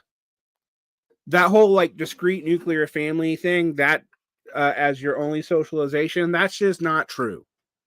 And in most societies, most of the time, historically, you have about 19 alloparents, which is adults in the larger community, which may or may not be related to you, but know your parents and also know that if they abused you, their parents would come at you and they would like help you around.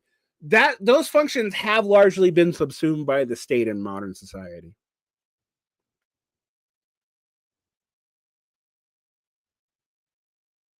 So you're socialized super young, but you do have innate impulses. How those play out and what the costs are to you and what the costs are to your mental health or whatever that actually is. We can pretend that we understand what the universal norm of mental health is, but I mean, we can tell when some stuff is wrong. No, I mean, I'm not one of these people who believes if you got rid of state, everything would just be okay. But this idea that people are innately evil, what the fuck did that even mean from secular people?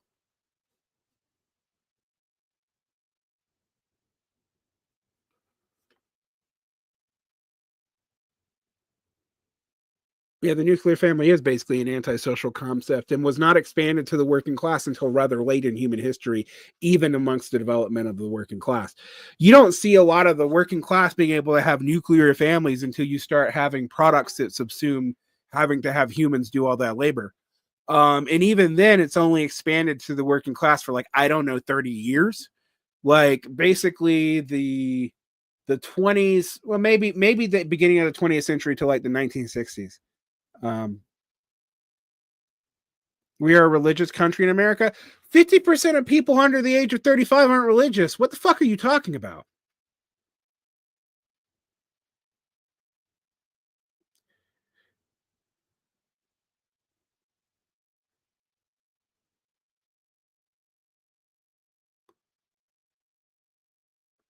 And the nuclear family, by the way, is not even a coherent religious concept. That's not what the Bible talks about at all. If you're talking about in a Christian or Jewish context, and it definitely isn't fucking what was going on in Islam. So where are you getting that from? The nuclear family was useful for moving people across countries in discrete units so they could work for factories in the Fordist period.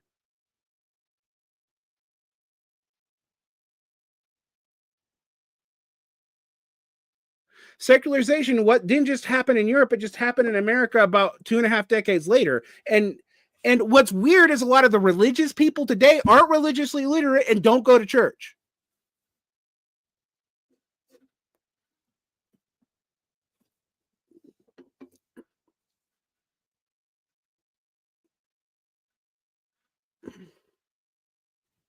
So yeah, we play act as a religious country.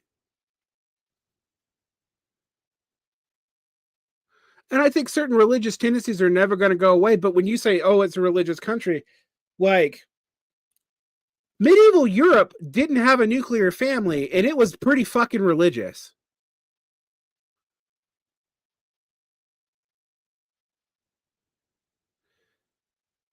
And last time I checked, it's not like the baby raking rates are going up amongst the people who call themselves trad wives either, because they can't afford it. Thoughts on the grooming gangs in the UK? Fuck, why do you guys bring that up? There's grooming gangs everywhere. Look, I will admit that a lot of the UK press completely underplayed that for liberal reasons that were pretty disgusting. But focusing only on that now, where there was literal elite grooming gangs in the UK at the same time period, kind of fucking weird. There are grooming gangs when people live in isolated communities, regardless of their race. Have you hung out in Protestant or Catholic communities that are cut off from the majority of the population? Do you know what happens in them? Do you know what the sociological odds that there are grooming going on in there are? Which is not to say it's okay.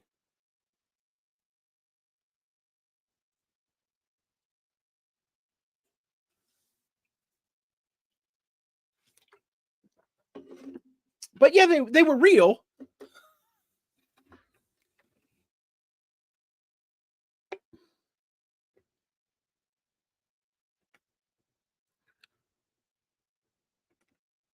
Well, I mean, one of the reasons why we had larger families before the 20th century is we'd lose a third to half of our kids before they were 18.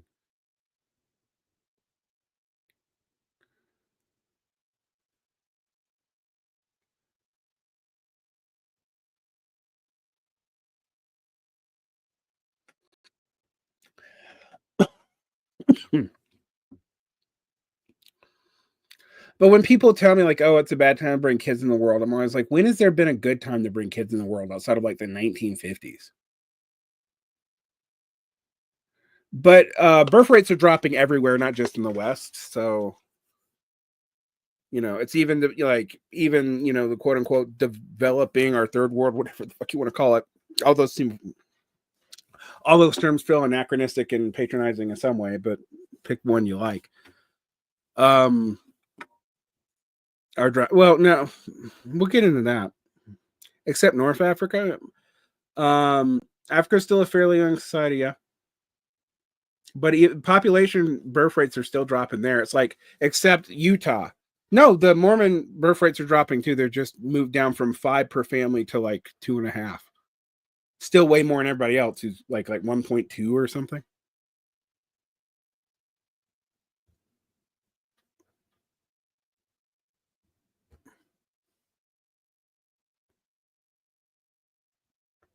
I mean, and look, we have a tenth of blue collar men are on disability and don't work right now, or like 8% of them are on disability, and there's 2% more we don't know why they don't work, and are not on the unemployment rolls. So we have surplus people now. That's not even counting people in prison.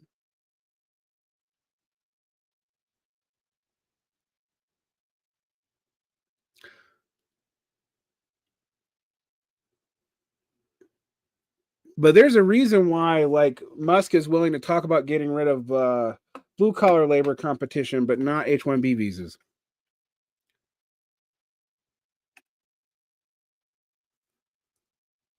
Now, I did find it pretty funny. I had an argument with someone about this where they were yelling at me about how I sided with the PMC, and I was like, "Well, aren't H-1B visas only applicable to inter PMC discussions anyway?" And like, "Well, it suppresses um it suppresses labor," and I'm like, "Well, according to Marx," and then I got told how Marx is anachronistic, but I'm like, "Well, Marx's argument's actually fairly accurate from what I can tell." Um, High levels of immigration and unskilled labor add stuff to the economy, but they do so at the expense of wage suppression. But even societies that did not have mass immigration, Nordic countries in the 60s and 70s, for example, um, also wage suppressed. You guys know that, right? The Nordic countries had coalitions between the unions and the government to wage suppress, to maintain full employment at the cost of wage suppression, because inflation was damaging the popularity of both the unions and the social democratic parties, and it backfired. It does suppress PMC wages, kind of, sort of, in certain fields. In fields where there are severe shortages, like medicine, because we have stupid medical policies. Thank you, AMA. Um, uh, and over long ways to get into the medical field. Yes, they actually probably don't have any wage suppressing um, effect. In other fields, they probably do. AI is going to remove a lot of entry level coding, even though AI is not super great at things and costs a lot of power and hasn't been profitable on mass yet. I'm keep on being told that it will, and maybe it will, but we saw profitability in most of these other innovative technologies faster. Wait, so where does the falling rate of profit factor into that?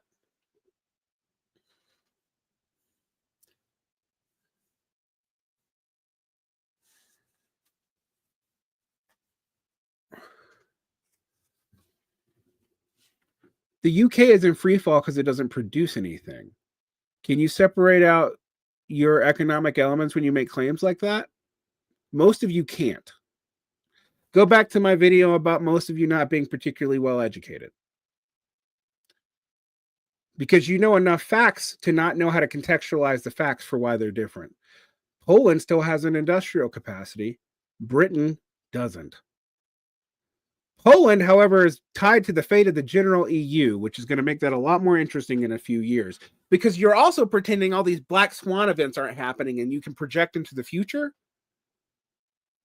But if you were projecting into the future 20 years ago, what you're saying about Poland wouldn't be true. So again, think it through. See, what most of people do, period. This is not a sign of moral failure. This is not to insult you. And this is particularly true for naturally intelligent people. So this isn't calling anyone stupid. Is you pick the facts that justify not changing your worldview in light of information, because relative informational equilibrium is something that we seem to like. Poland without remittances is going to be a tough road to hoe. Yeah, it will be.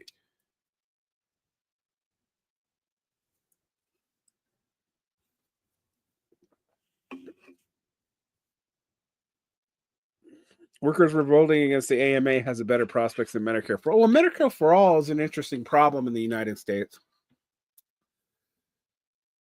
because it would lead to a lot of, frankly, like, there's a lot of fair.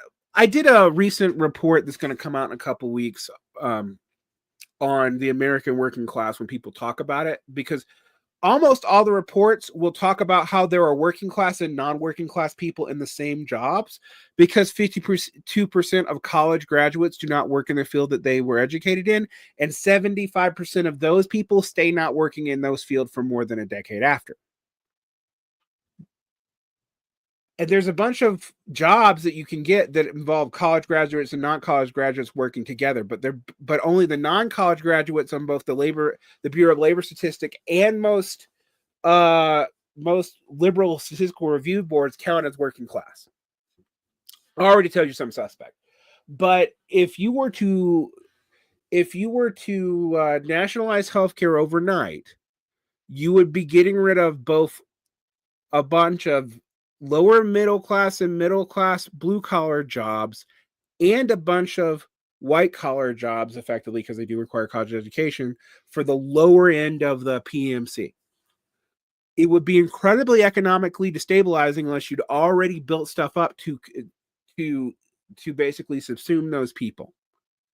And saying that you're going to retrain people in the middle of their career very quickly has no historical record of being super effective in America. They said that in the 80s about the mass industrial layoffs during deindustrialization, and it almost never happened. Most of those people went into low-skilled service work, or they left the job market entirely. I think something like 49% of them or something left the job market entirely and never returned.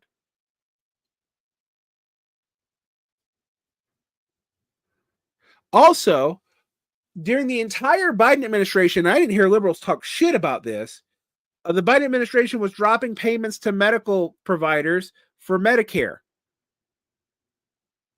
So if you had M4A and that was happening, what would happen?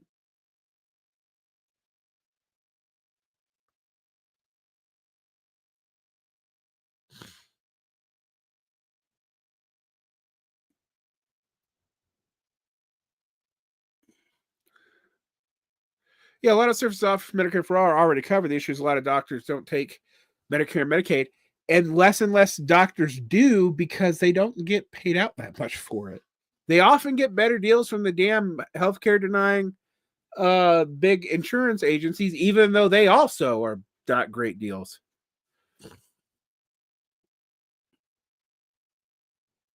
The squad absolutely blew it on O'Brien, like zero pressure for MTA, like 50.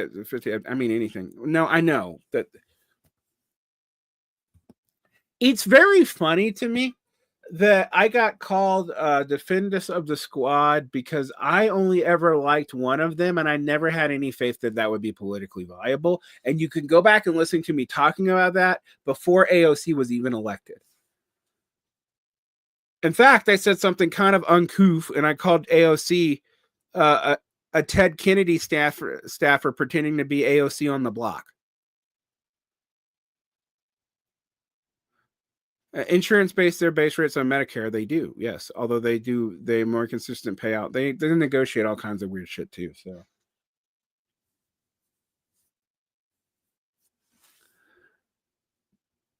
I like Rashida Tlaib, kind of. I and I don't hate Ilhan Omar. I am of the unpopular opinion that Cori Bush and Jamal Bowman were actually not very good retail politicians. Both turned on elements of their own base very quickly in the progressive circles for things that were not particularly smart, and that allowed AIPAC to do things to them that couldn't be done to Tlaib, AOC, or Omar. But AOC is in a district that like a shoe with a D on it can win. Omar hasn't done anything particularly bad. She's a little sketchy on Turkish stuff with Erdogan, but that's about it. But Rashida Tlaib's taken more political risk, and I'm willing to give her some credit for that. Jimmy Dore and co view that all cynically. I don't know. I don't think it is cynical, but I do think there is something like your controlled opposition. Maybe you should admit that to yourself.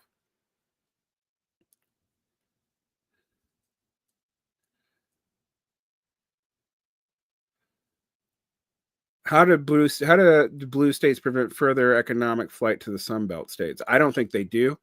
The Sunbelt states have their own problems, so that they don't have the infrastructure capacity to absorb all the people they're taking. We're breaking out here in Utah, taking it. For those of you who don't know me, I'm not a blue state liver. I, in my life, have never lived for more than a few months in a blue state. I have lived in some bluish states or some purplish states, Pennsylvania. My mother lived in Ohio for a few years. I mostly lived in Georgia and South Carolina and in the maritime provinces in Canada until I was an adult. And when I was an adult, I from age 19 to 29, I lived in Georgia. And from age 29 to 38, I lived abroad. And then from the last 7.5 years, I've lived in America in Utah. I'm not from Utah. I'm from Georgia. No, I think the blue states are, I mean, like, I don't even know that blue states are going to stay blue states forever. People have been normalizing the consensus that emerged, not even in, it's like from 1990 to the end of the aughts, has been treated as a natural state of American politics as if it's existed forever. But like a lot of the places where the Democrats lost the most votes was in California and New York. And there are long-standing Democrats in the South, but they're like the remainders of the Dixiecrat or the Black Congressional Congress, and they tend to be Nepo babies. Louisiana being an example. New York had a Republican governor relatively recently. Actually, so did California. It's hard to go back and think about the days of Arnold Schwarzenegger, but so was the case. Although, I mean, there seems to be, yep, good old Pataki. Thank you for remembering.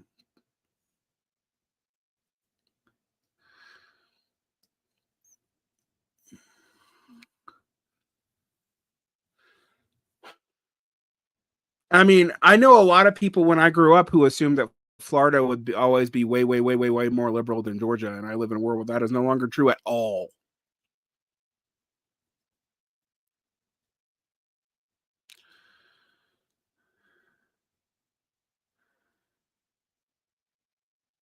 Governors are the last non-nationalized. I mean, except for all the people beneath them. Although in some ways, mayors seem to be nationalized in a weird fucking way too. But it's clear to me that the Democratic Party apparatus sees its future in California for reasons that I have no idea why they do that.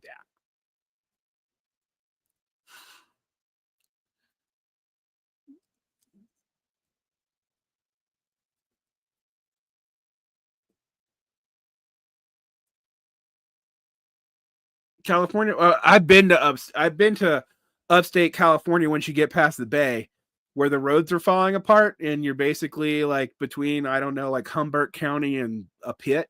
Yeah. And I don't say that to belittle that. I actually like that part of the country. It's really pretty. And I've also seen like a friend of mine who I won't name used to show me when they were on the dating apps near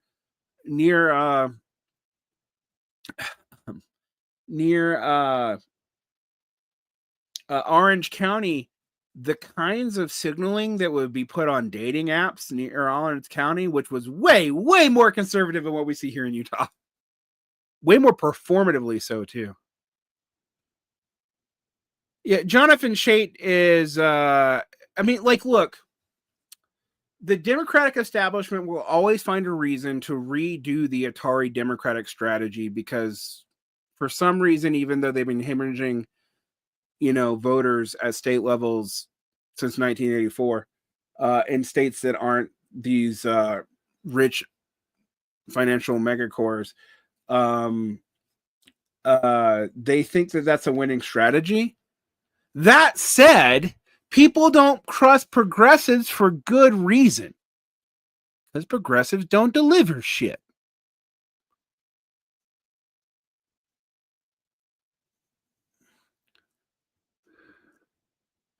I mean, lithium, lots of Democrats are religious and social moderates. It makes sense to probably shift right. They won't shift right economically, but they will.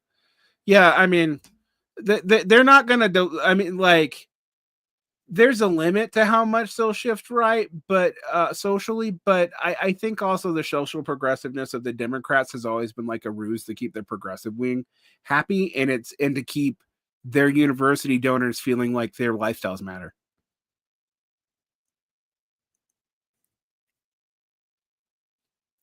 Thank you for the hair compliments. That was also a little weird. So why did I live stream tonight? That's kind of interesting. If you only interact with people on the internet through the way they comment on any social media, except for maybe the video ones. I mean, one of the things I've noticed about social media negative engagement spirals is video media actually is a little bit less negative engagey than in all video media forms, TikTok, Twitter. I mean, yeah, you see political stuff rise up in these things, and they cut all kinds of ways. Some of it very stupid, some of it brilliant. Probably in a wash, it reflects general society, but it's hard to tell because it's such a fragmented algorithm that that you kind of have to train. Anyway, long and short of it is that if you only interact though with like X or Blue Sky or True Social or Facebook, you gotta hate people because those kinds of sites actually, and this was exposed like 10 years ago.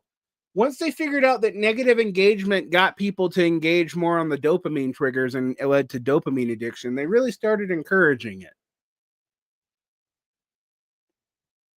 And we have those inclinations anyway. People who like hear me push back on stuff like humans need rules and stuff, where I'm like, well, they need some. Do you think it's fair to say that the left is in crisis? I think the left has never not been in crisis in my lifetime. The problem that we had is a lot of people deluded themselves that they were very close to power in 2020, and they weren't. I mean, I had people telling me, I'm not going to tell you who they were, but telling me like you're gonna like when Michael Brooks becomes senator, you're going to be three or four steps removed from national office, and I'm like, in what world do you think that happens? Like, what have you done to build that up where these people aren't going to be? And it's not because I think they're bad people, even. I don't. I really don't. And I don't want to begrudge Michael too much because he's dead, and also I liked him. He was a friend of mine. But like this idea that you could do that without building a social organization to protect you without having to capitulate the people with money, I just don't see that happening.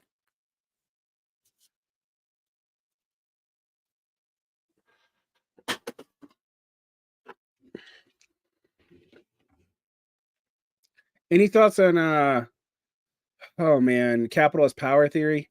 I go back and forth on it. I've read that book twice now, and I wanted to interview Nissan and Bichler. I don't know how to say that name. I should actually listen to someone say it because when I say it, I'm like, oh, that sounds way worse than it should. But I found their definition of power to be still pretty nebulous in the same way they were critiquing the other definitions.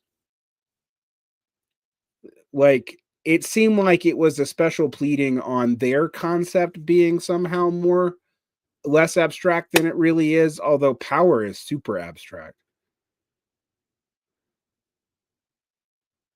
Bickler, thank you.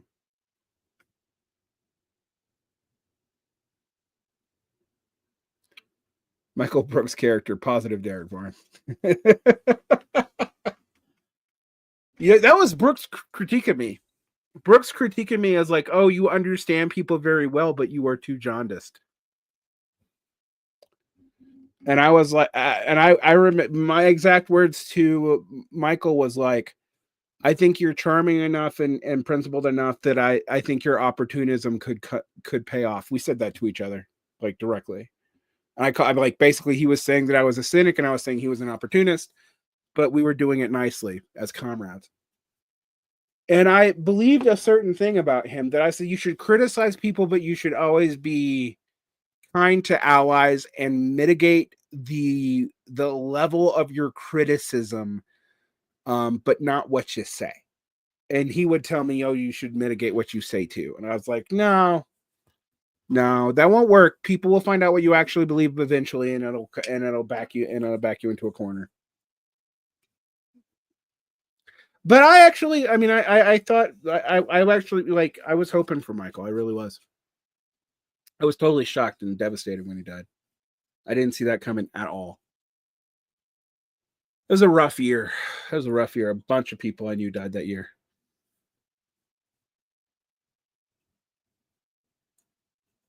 I mean, here's the thing. I'll tell you one thing about being a leftist in your 40s. Like, a lot of the people that mean a lot to you, and I don't know, maybe that's true for everybody, but I feel like it's become really true for me. There's a lot of people that mean a lot to me, a lot of whom are younger than me are already dead. Uh, Michael, I have no idea why. I mean, some of those things like blood clot stuff just happens. He was working a ton. I know that. He lived a pretty healthy lifestyle, more than me. Um, but like we've lost a bunch of people. I was going through like the people involved in the Vampire Castle North Star debate, and like almost none of them are still on the left, and a lot of them have been canceled, and a few of them are dead.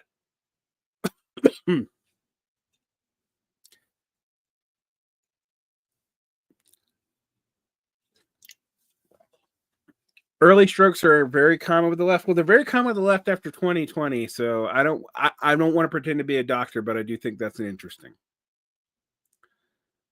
Um,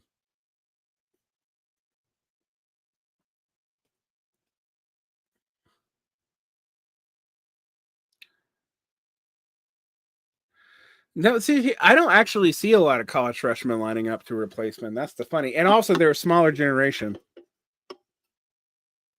I'm 44. I don't. In no world am I still young. I'm just not old. And I know I look younger than I am. It's all the baby's blood. No, I of course I'm joking.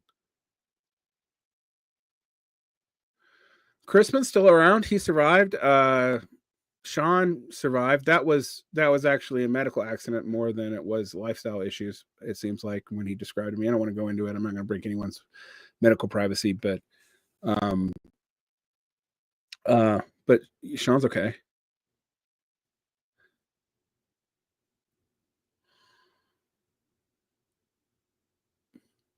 Now, I don't have kids, although I've been married 3 times. I'm happily married, by the way.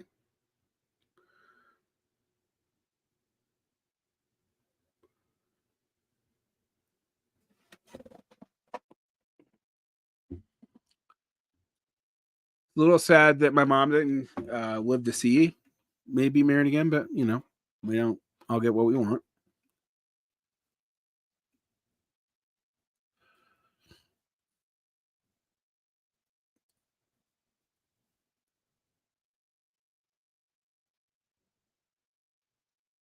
No, we're in a world where COVID's normalized. This is my argument with a lot of the COVID we need to mask for every people is just like it's an endemic disease now. It's not a pandemic anymore, but that doesn't mean what you think it means. It doesn't mean it's gone away. It means it's now here forever. like um my mom did have grandkids, yes. My grandkid, I mean, like for those of you who don't know, I have adult nieces and nephews, and I'm the oldest male in my family. It's kind of fun I really find it hilarious when people assume I come from an upper middle class background because of the way I talk. Because this is something I learned to affect, right? Like this is not like if you actually look at my posture and stuff, the stuff that gives me away as my class origins, absolutely. Um, but my I have brothers that had kids at like 15. like so yeah. Like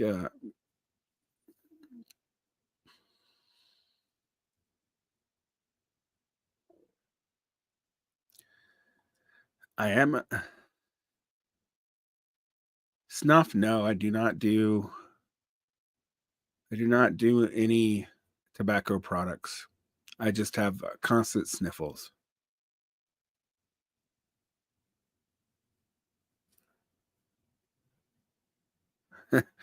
Midwestern computer autist, yeah. By posture and clothing, you would have. Well, I mean, I've worked on a computer for 5 years now, so that's fair. Um,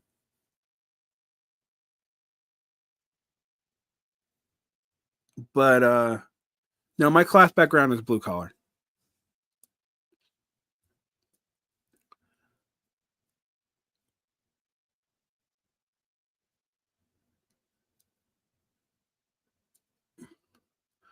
My gait is gorilla-esque potato person because I was a wrestler in high school and um I basically only like non-social blood sports. So you know, don't live up to my reputation or anything. Judo and Kaja Kimbo and that sort of thing. I would go to the Boys and Girls Club. And I do strongman now to kind of undo the danger of sitting in a chair all day. You're not gorilla-esque, Varn. I'm also pretty short. No, I was lucky and didn't get cauliflower ears because I wore my helmet right. But all my man, everyone I trained with did though. Holy shit. Um that stuff was so painful to drain.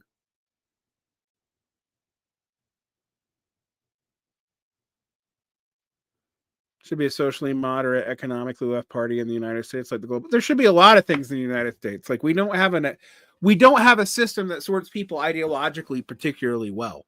We have a coalitional system that also doesn't acknowledge that the coalitions exist. So,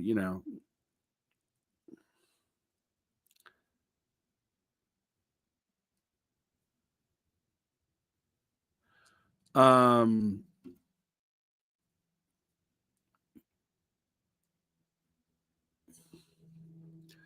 so what I do for exercise, I go to the city gym. I can't afford like a nice gym.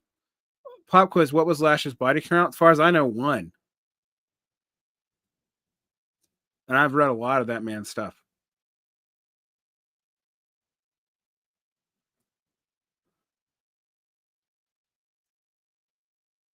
It's coalition system, center left versus center moderating right. Yeah.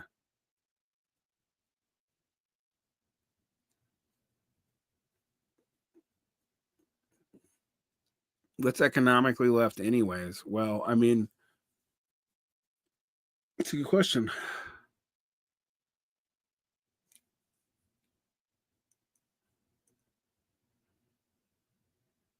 I think he was talking about the fact that Lash was married to one person. I have interviewed a lot of Lash figures. If I ever get back with when my friend Shallon to finish the book, I will actually have a lot to say about like a lot of that stuff because I do think Lash's family stuff actually affects his writing.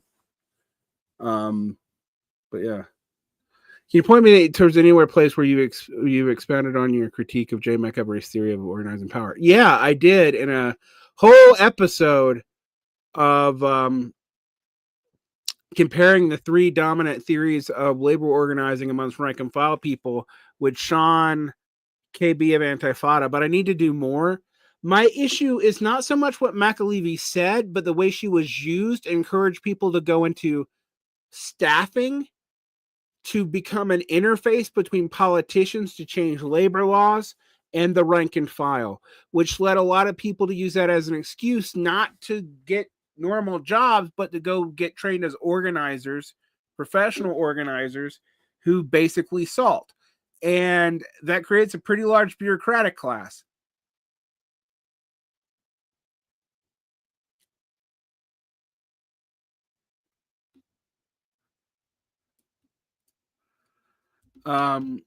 But do I think McAlevey was bad? No, she was a replacement over a lot of worse stuff in the 70s and 80s and 90s.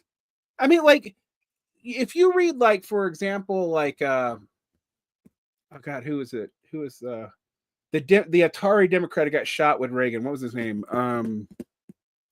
He wrote a book talking about the amount of labor union leadership that was getting paid off of stock dividends. And that was some of the things the Atari Democrats were using to turn against organized labor because the labor bureaucracy was legitimately unpopular.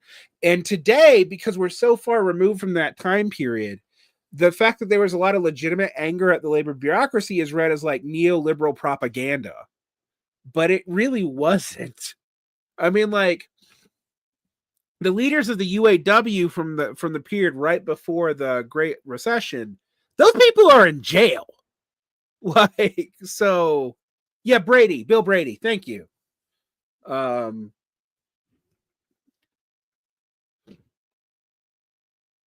I don't know that there's a simple solution. I think social unionizing would help, but it takes a long time to develop that.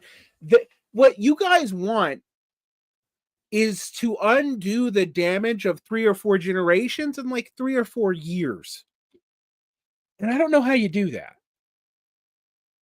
I mean, there's been times where that's been forced on people. But the thing is, we're in this like this is what I said for years about imperial decline can be like relative hegemonic strength, locally, and still you're going through decline for like a century.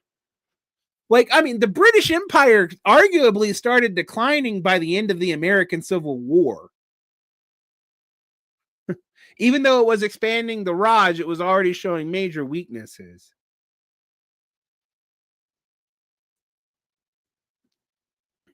Protectionism is always picking one side over the other. McLeavy, Adolf Reed, Christopher Lasch, and Ehrenreich were all involved in that attempt to create a Labor Party. Lasch was involved in that too.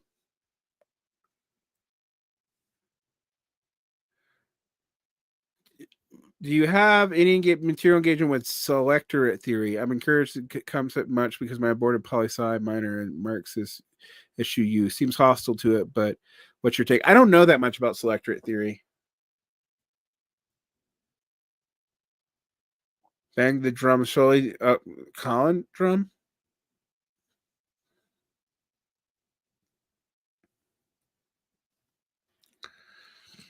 No, the industry that's most unionized, corrections and security and education are the two most unionized. And the next one down, the third down, is healthcare. When you get outside of the public sector unions, I think the most unionized is logistics.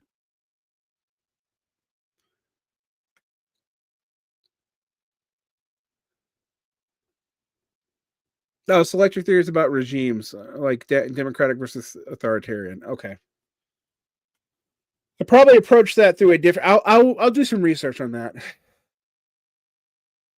So it was for a little while. It actually was the police, but teachers are back up because a lot of police left the. I don't know why. It seems like there's a lot of police who just left the police force in 2021 and didn't come back. But there's been a lot of hiring of police. There's a lot of non-unionized police. There's no sector in the United States, public or private, that's over 50% unionized. None. It was diving into the wreckage. Yeah, it was diving into wreckage. It's available on Barn Blog. I don't remember when we talked about it, but you can find it on the Patreon. Or you can find the first half of it for free. And if you ask me real nicely, I'll dig it up for you and send it to you because I'm occasionally willing to give one person a one-off for free. That's not a problem. You just contact me by email or something if you can't find it. Why did the cops quit in 20? I mean, there's pretty obvious why the cops quit in 2021. 30% unionization is a lot different between complacent versus militant unions, and I don't know a very militant union around today. Legalization and almost everywhere, like unions being a formally recognized part of the government, almost always leads to the decline of militant unions. But there are socially militant unions. I mean, I don't want to sound like I'm just slagging on the unions because I'm not. I think they're necessary. And people like oddly the council communists who think we can work totally outside of currently existing unions. Just I'm like, I don't know where you think that's happening.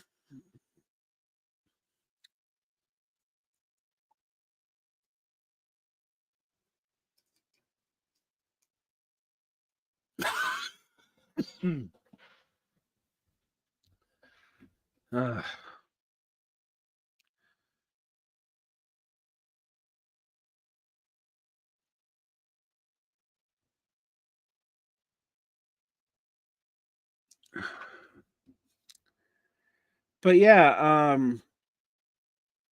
I don't know. I am pretty pessimistic these days. I'm not going to lie about that. I've had to come to terms. I've tried to say that I've gotten over my youthful pessimism, but I haven't. But I like being wrong, counting people out. So far, though, I haven't, though. Things have fallen the way Not the way. Yeah, there's all kinds of stuff I'm wrong about. I don't want to sound like I actually think I'm right on most things because I don't. But there have been things that I've been like, oh, I bet that this formation, as soon as that's coat riding frustrations with liberals towards MAGA is gonna dissolve as soon as it looks like they might come to power, because I've seen that happen before with marginal hybrid political communities. Um, this time, I think the left is a lot more socially exhausted and doesn't have the capacity to try to ride the resistance, and no one really wants that back, including the liberals. They're trying to dredge it up, but even they don't seem to have the capacity for it. Um, uh, Thoughts on Pharaoh House and Adam Peffer. I was talking about that today. I was talking about, weirdly, it came up that I used to listen to a lot of neo folk and like was in a lot of those circles musically and politically not so far away from it either back in those days, back in the aughts. And I have very mixed remembrances of apocalypse culture because it was full of people like Monahan who were like, you know, Blood Axis set an entire Oswald Mosley speech to music. Like, so yeah. Most of the left is 35 plus, married, and has moved on with life. Well, here's the thing. Actually, the stats on men being married wouldn't back that up. Particularly fail son men and blue collar men. And moreover, not that many people have, there's a whole generation that doesn't have a lot of children. That may have been why it took a while for the millennial left to deactivate. And we have to remember the Zoomers are a much smaller generation. They're not even as large as Gen X was, and Gen X was a small generation. Varn's pessimism roses as info about Elder Scrolls 6 stopped. I haven't played an Elder Scrolls game since Oblivion. I did love Oblivion though. I played it all kinds when I would play Oblivion and try to teach myself Korean when I was living in Korea teaching.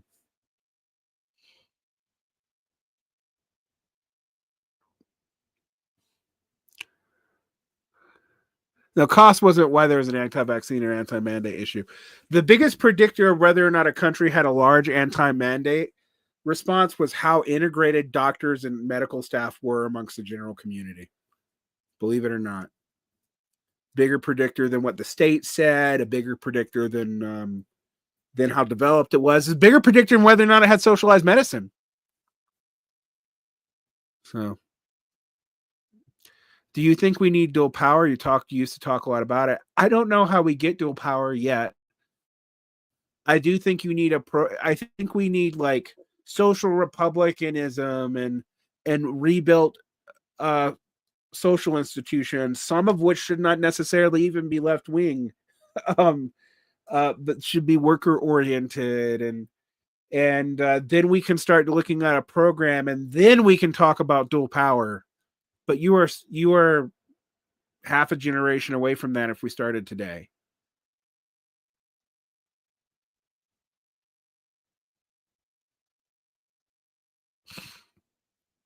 Well, it's also the people who can see them don't get to see them for very long. Like, I have good insurance and I am super frustrated by the medical system. And when I talk to doctors for 35 seconds,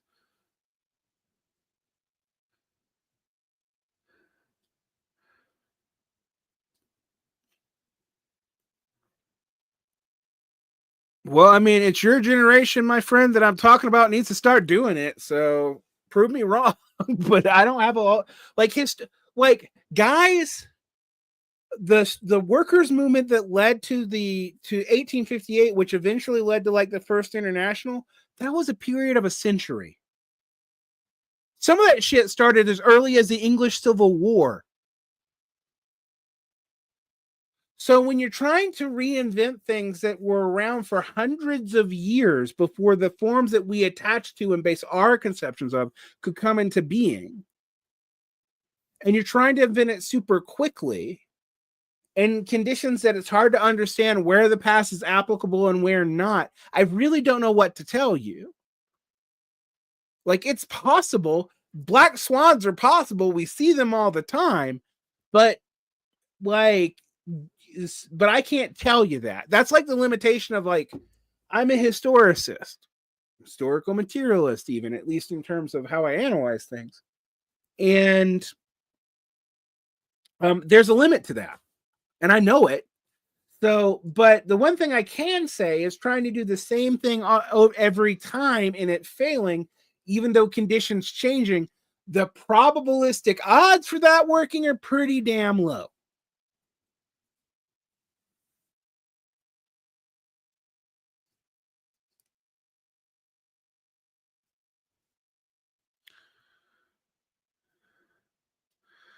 I mean, like, we're talking about trying to keep people interested in a political project that at best half of them might see the beginnings of and none of them are going to see the end of. Like, okay, let's look at the development of capitalism. Of course, under way different conditions, and we all know that, right? But the first capitalistic ideas emerge and fail at the end of antiquity. And then we start seeing them emerge again when the scholastic medieval system and seigneurialism and manorialism, which are the things we hybridly call feudalism, started to fall apart. And what is interesting is seigneurialism and manorialism were, and this is one thing Samir Amin is kind of right on, even though I don't agree with him a whole lot of his analysis, emerged because there was no clear imperial tributary form in Europe, because Europe was isolated backwaters and basically was the dangling hanging bits off of Asia.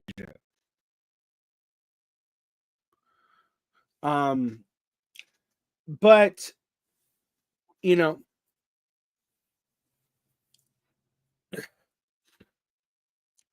but my point is, you have capitalistic ideas emerging like the 13th century, maybe. Once you start seeing the wars of religion come up, you also start seeing like free paid labor being mentioned a lot and stuff like that. And that doesn't become dominant. Like, you see it start to develop in the quasi-bourgeois city-states in Italy, and that may be the case for like bourgeois society being separate from capitalism because you didn't have full-blown capitalism in Italy. But by the time you see the consolidation of England and France, you get something like capitalism. But that took, fuck, man. I mean, arguably, you didn't completely either get rid of or integrate the Ancien regime in Europe into capitalist society until the World Wars. That means that transition was like 400 years long.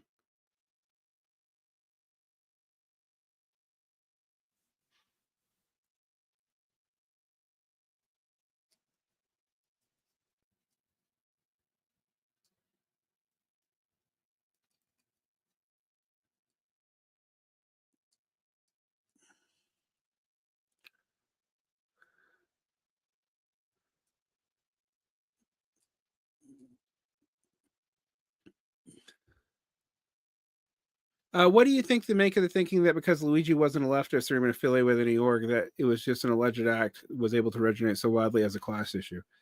I think it. I don't think that's why. I mean, honestly, unfortunately, Luigi was made a trend, and which means the more important part, which is coming up, is going to be kind of forgotten already. But why did it resonate? It resonated because everyone fucking, even like, the where people's real anxieties comes across the board is around healthcare in America.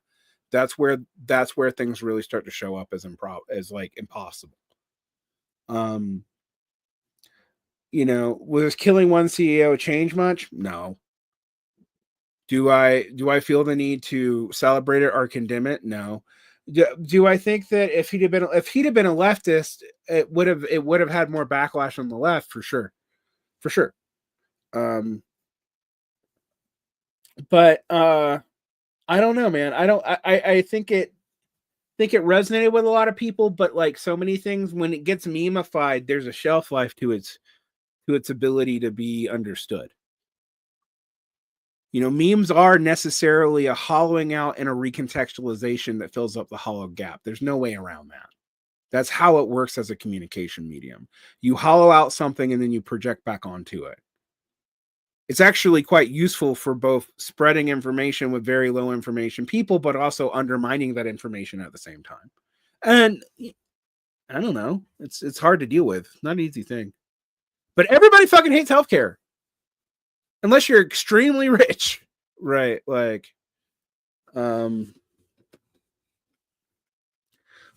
we all know, look, the boomers' generational wealth that some of us might have gotten in my generation is going to be eaten up by people maintaining healthcare at the expense of reverse mortgages. So the hospitals, which are the main source of universities' income too, by the way, which is the whole fucking irony of the university system right now, is like, what the universities don't make money educating people. They make money being landlords in cities and owning hospitals. Which makes this whole like progressive veneer that the faculty puts on it kind of a goddamn joke.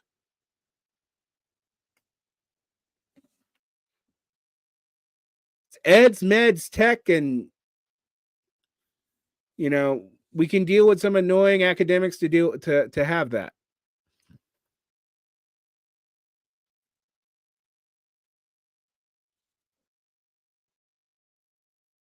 Have you read The History of Warfare by John Keenan? I have, but not in a million years.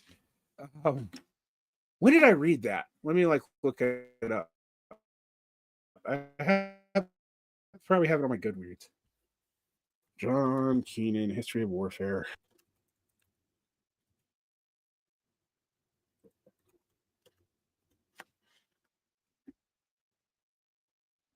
Maybe I've definitely read it in the Face of Battle book. Published in 1993.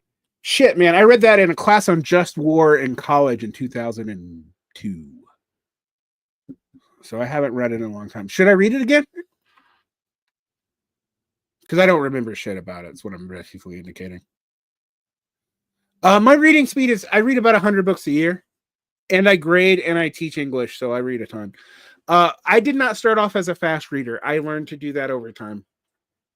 And I don't really know what to tell people to do because I speak really fast. Like if I really talk the way I think, I talk like this. It's really too hard to understand people. I actually have to slow myself down. Does anyone ever actually believe the veneer? I think they did until about a decade ago. I know I did. I know as a working class person who was told to move up to the upper middle class by going to school, we were taught to believe it. And man, do I feel like a sucker.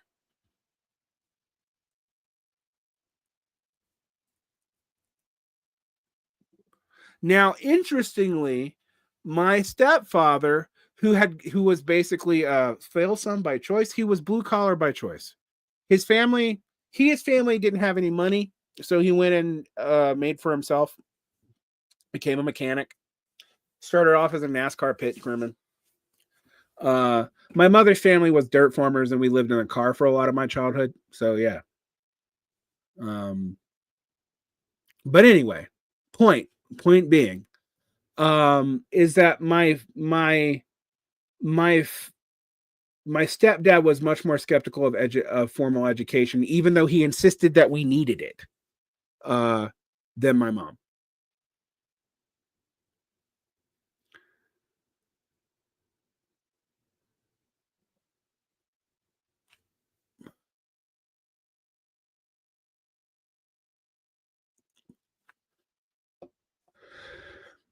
Now, I will also tell you that people who are telling people that they don't need further education, I'm not saying college education or anything like that, in the current job market, it's not good advice. Unless you have other resources or have a very entrepreneurial spirit, your lifetime income earnings are lower. However, it is true that you're also much less likely to work a job that has anything to do with what you studied in school, and you might just be better positioned to be retail management or something. Not a great outlook either way. Don't mean to be so super black pilling. I'm just telling you what the odds state. I literally went through the stats for a show on this. My parents, my mother believed in education. My father did too. My father isn't my stepfather. I wasn't that close to my bio dad. My bio dad believed in education, but he did not believe in formal schooling. He spoke a couple of languages, but was self-taught and had nothing higher than a high school education. Trades really depends on which one. If you all do that, it won't work. Like the problem that you have with all these examples, whether it was college or going into trades or whatever, you're basing yourself off of survivor's bias of people who do it and succeed and not looking at the people who do it and fail. And if you look at the whole stats for blue collar workers, and I say blue collar workers because these are working class people who don't have an education. I don't use the working class as just people who, even if I bought the PMC distinction totally, and I do think there is some social truth to it before people come at me, but the economic truth that's a lot more fuzzy. Even if I bought that, there's 42% of people who have college degrees who do not work in fields that require them. Not 42, 52% who graduate. And then over the course of 10 years, that's still a third of them remain in that situation. I mean, 3/4 of them remain in that situation. Excuse me, not a third. It's more like all but a fourth. But the odds if you have no additional education or you go into the wrong trades or the trades get hit by a recession are not good long term. I don't know what to tell you to do with that information. I mean, I'm just telling you what the stats say. But remember what I said, you can't base your actions on the future based off the stats now anyway. Like when people were talking about a college education as a guaranteed trip to the professional class, only 15% of people had a college education, and that was up from 5% before. And what is funny about this is I've seen Harvard professors talk about how women's education was a universal norm. Like, for example, there's more women going to college than men. Well, it is true that between 1920 and like 19 before the GI Bill, there were more women going to college than men because there were two fucking wars. But also, only 5% of anyone went to college, and those women weren't getting jobs.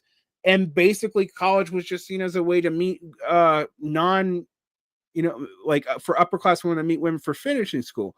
Whereas today, 38.9% used to be 40 people go to college. More people go to college than any sector of the non-college educated working class exists.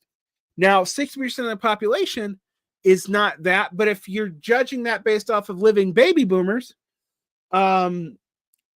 very few of them needed college degrees for jobs that now require college degrees.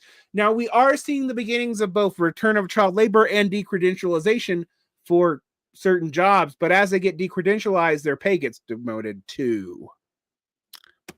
So yeah, there you go. Not to be a super bummer, but it's a super bummer.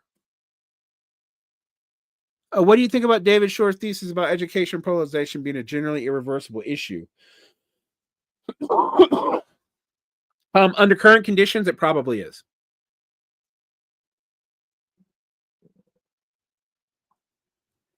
Yeah. Here's the other thing: the stats on working class people do not include associate's degree holders as college graduates. They only include 4-year degree holders. So basically, 60% of the population has some interface with higher ed, and if you include people who get certifications for trades, it's something like 70 or 80%. And since a century ago, at the peak of labor movement, most people were middle school, high school educated. The average people would leave school. The reason why, in Latin America, still in most countries, if you're not planning to go to college, school ends at 9th grade. That was when most people got most skills for 9th grade. Here's the problem, though. An 8th grader could read at a much higher level than a 12th grader could today when they graduated high school in the 40s. Part of that's not even schooling differences. It's like social need differences. So yeah.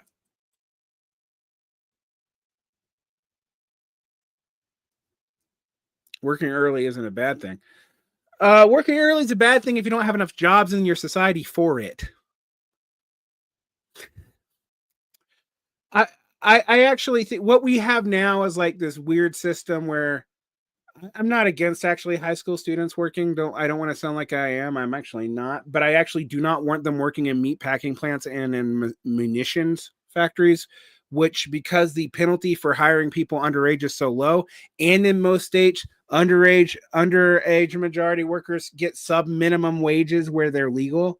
Yes, Virginia, it is a wage suppression tactic. Um, which I've actually only heard people outside of America talking about. Even when liberals talk about this, they don't mention that there are sub minimum wage laws for a lot of people under 16.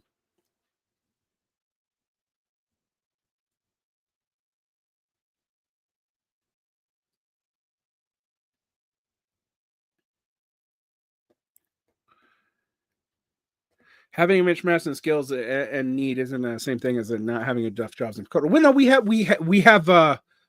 still we still have a lot of people who don't have enough jobs in total. The thing is, though, if everybody goes and runs into the same trades, like for a few years ago, it's like go be a welder. Well, it's going to drop the price of welding. Part of the whole push for STEM was to drop the labor price of STEM graduates. And when people say stuff like, "Oh, there's STEM graduate," like, "Oh, there's so many."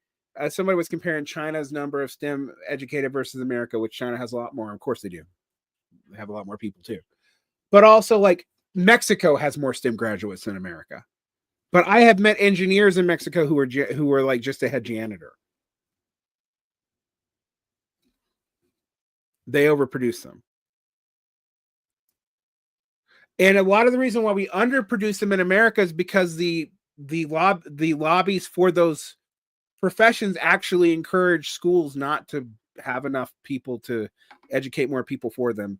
And then there's a counter pressure to push people into them. And it's a social battle over the labor price within cartelized labor.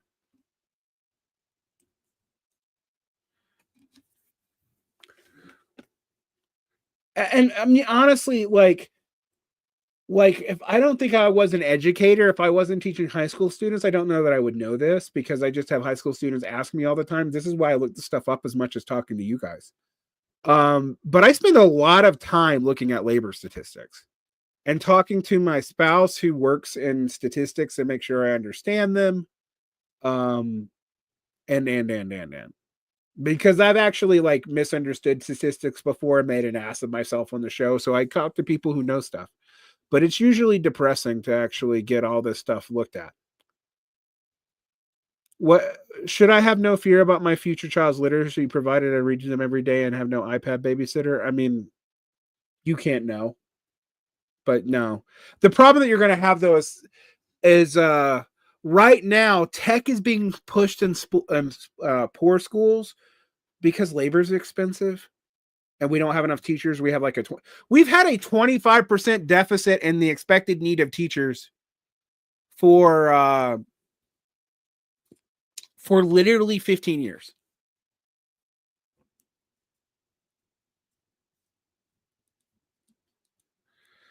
If you do the right job, it's okay to do.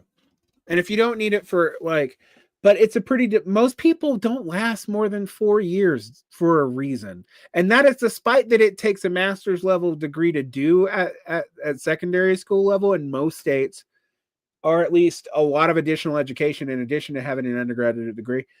And is specialized, and you have to devote at least 2 to 3 years to do it before you do it. And we still have an attrition rate of more than 50% in 5 years.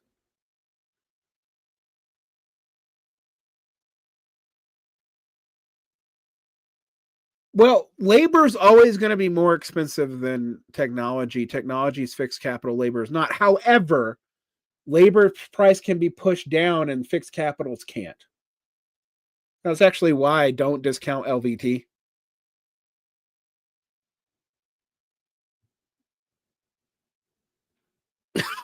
You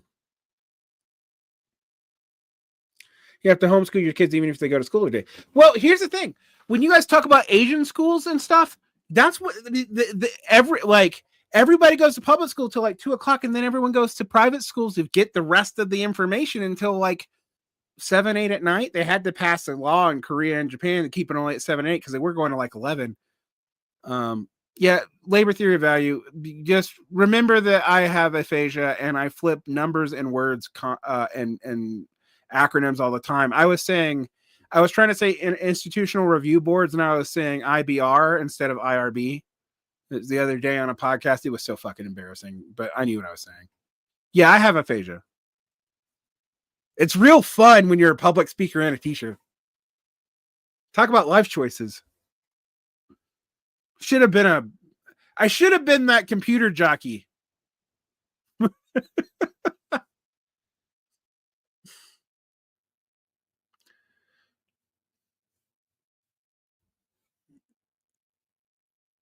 I think letters of recommendation are a way to secure soft power amongst people who want to curtail it. Yes. The fact that letters of rec matter so much to higher ed actually indicates that it is still being treated as a quasi-medieval boys club or girls club, depending.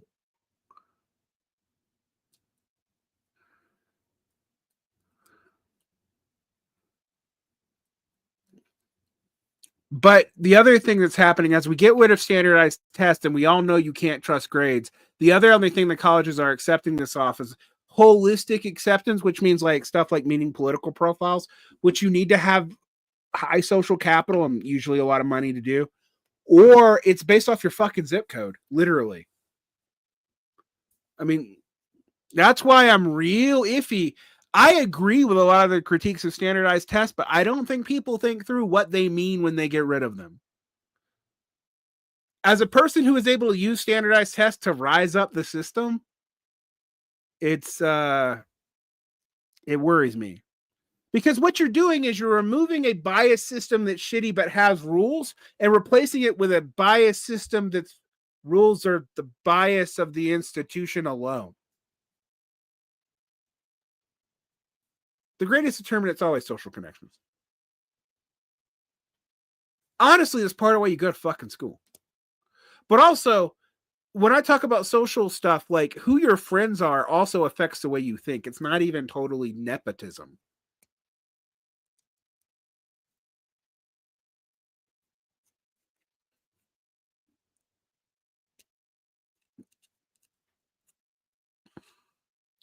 Like, for example, if I set up a meritocratic system, but a lot of the meritocratic system is knowing all the rules of the system ahead of time, that's always going to favor people who already have status in the system and know how the rules work versus people who don't.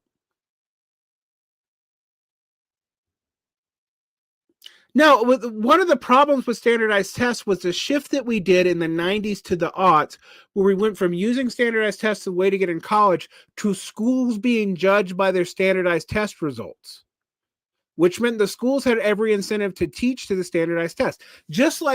And that alone, instead of treating the standardized test as a proof of Gestalt knowledge picked up through traditional education, it became a way to keep the school funded. Which led to tests being the only thing taught, removing other subjects that enrich people and got them interested in the skills they were learning in the first place. You start, music ties to math, reading and writing ties to other things. You start removing those. And then I'm currently getting an ed tech development degree, which is making me even more cynical, by the way. But if you needed anything to make me even more cynical, but by certification, not degree. I'm not going back to school. I'm doing it through the state of Utah for free. Yeah, that was NCLB. The turn to standardized tests in the 90s was state level and was a lot better. No, NCLB's goal was to have 100% growth rate every year, which would have defunded education, which is why it was reversed. It was one of those things and here's the thing. The NCLB was based off of a system of educational reforms that were tried in Texas, believe it or not, given how anti-federal government they later became. that were picked up from the labor department, from labor reforms in the UK in the late 90s, that we knew not to work. Yes, Britain is implicated in this, by the way.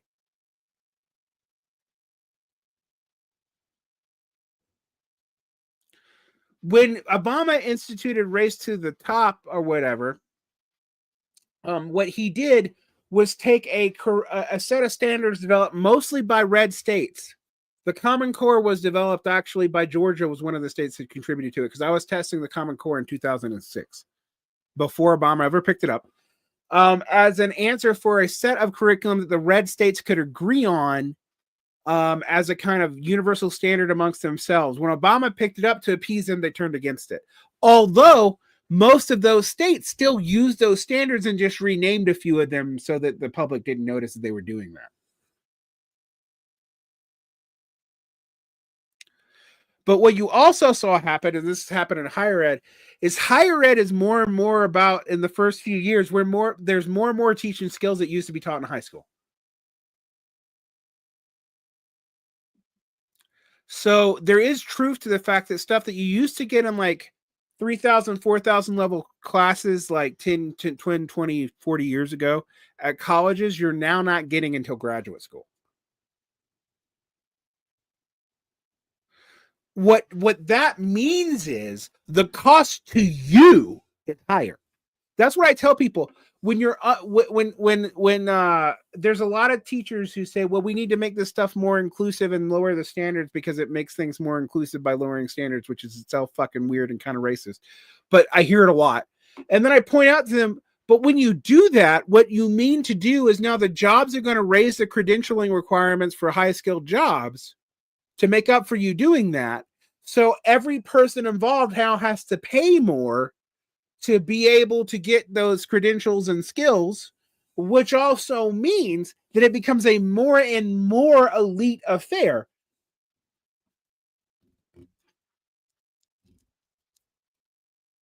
That's really what it does. There's no real way around that.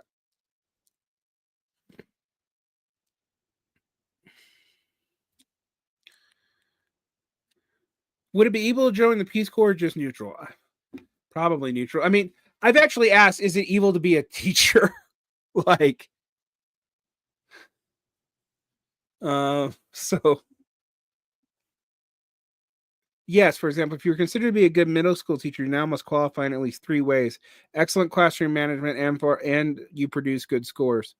Um, but here's the other thing: is a lot of states have removed all requirements for middle schoolers to even pass their classes.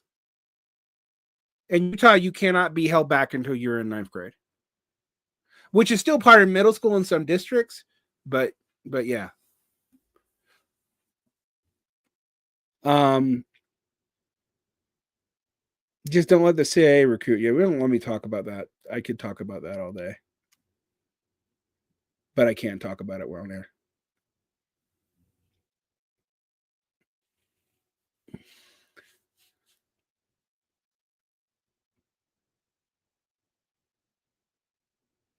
Yeah, that's why you can't. That's why you can't piecemeal this. You really can't. I mean, if you want to be in the Peace Corps, I mean, like, what is an ethical job? You can be an ethical person, but I don't know about an ethical job. Varn, has the CIA ever tried to recruit you? I can't talk about that. Let me tell you a story though. Um, Military intelligence really likes to recruit high scoring working class kids. Like, they like to recruit them a lot.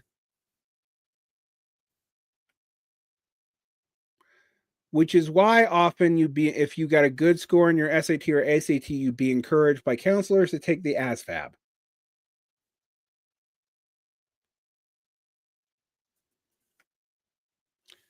It isn't ethical defense contracting. It's that it's your way out. It's your way out, and they know that.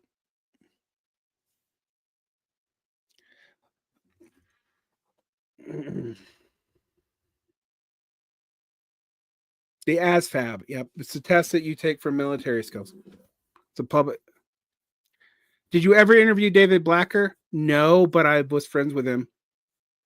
I love The Falling Rate of Learning as a book too. David Blacker and I would started a Facebook group on Marxist answers to education, but it got overrun by stupid arguments and we killed it. ASVAB. Yep, ASVAB. Sorry, I don't always pronounce my V's right, which is funny given my last name.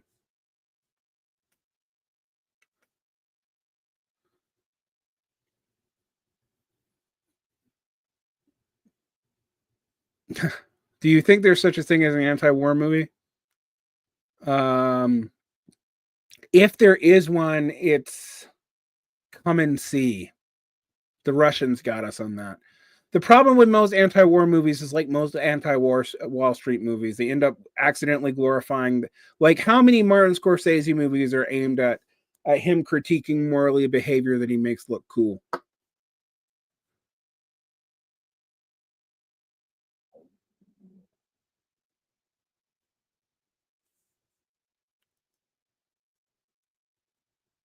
The Paths of Glory is pretty anti-war too, but you got to go back a while.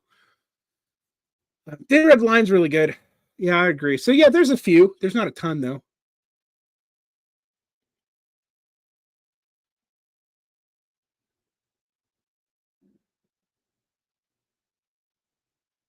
So was the CIA trying to recruit me? I don't know. The military tried to recruit me, and it was an intelligence contract. It was an intelligence scholarship, and I didn't want to take it. And it seemed to have some ties to the CIA, but I don't know that. But I do know this, and I'm being probably a little bit dumb for saying this. I get special interrogated every time I go in and out of the country.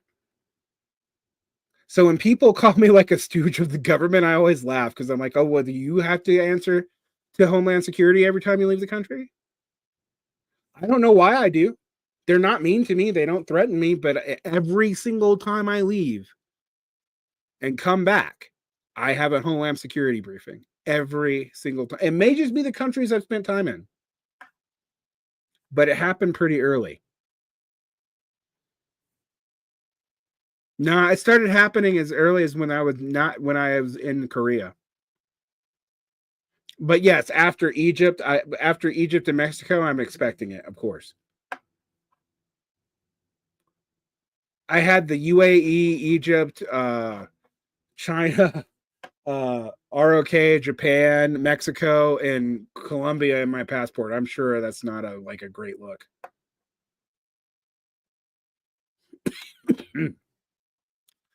I think the comedies do better than the movies that are the glorify are the ones that focus on like the stuff that isn't battle. Jarhead also did a decent job actually. So maybe I'm changing my own opinion about this.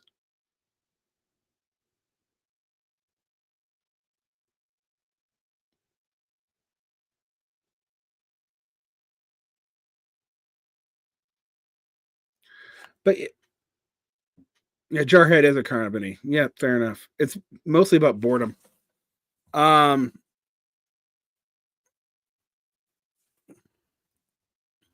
Oh, they offered the military came to our stuff too. Remember, I graduated from school right after the ramp up to the Iraq War. So, oh yeah, and I used to teach at a military school, and I had a lot of my students come back without limbs.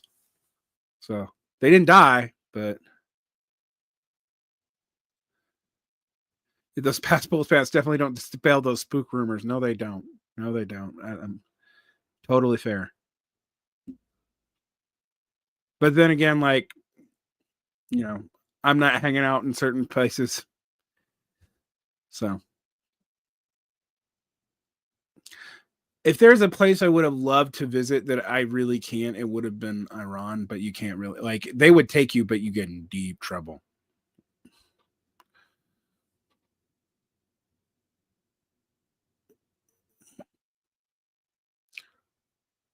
What do you think of military recruiters on campus? I don't love it. I don't think there's much you can do about it, but I don't love it.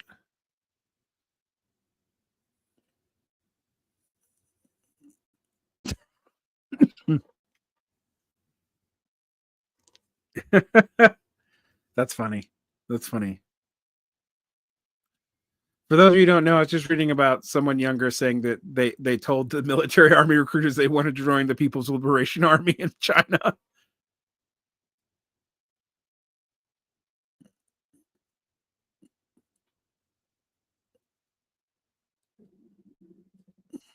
No, well, here, let me tell you why I have like what's going on with my passport. I worked at international schools that followed diplomatic corps that wanted to speak English and that paid well, so that uh, so I never worked for the DoD. I never worked for the government when I was abroad. I always worked for private institutions, but we educated diplomats' kids. Like I taught the Ethiopian diplomat to Italy kid. I can talk about that. That was a long time ago. You don't know when. So, but yeah, I did that.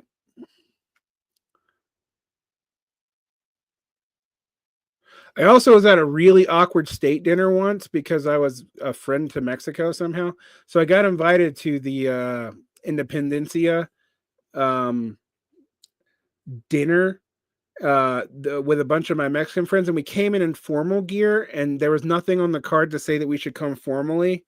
But I had a collared shirt on, but I really should have been in like at least pants and a I should have been in a suit, and I wasn't. Um, and I got set with a bunch of like Nordic military attaches for dinner. It was the weirdest day of my life. It is an awkward job.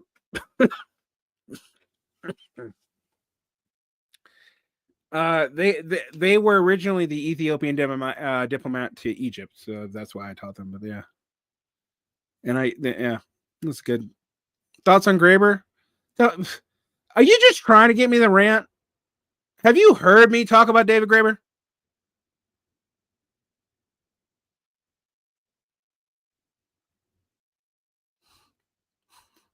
All right, let me talk about my first encounter with David Graeber as a person. Is I pissed him off writing on a blog called Disloyal Opposition to Modernity about the Debt Book, which is back there, so people know that I have read it.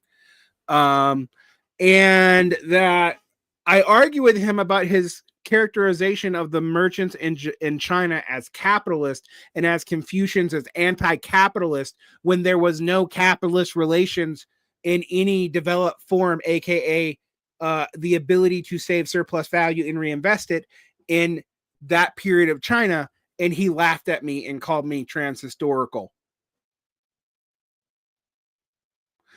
So I say that as I say that I've never been particularly well inclined to David Graeber.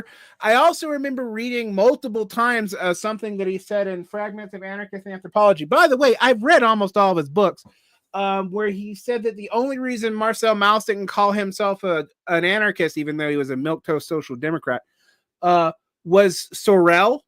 Not true. He just kind of made that up. Other things about David Graeber. From what I can tell, he doesn't believe in biology.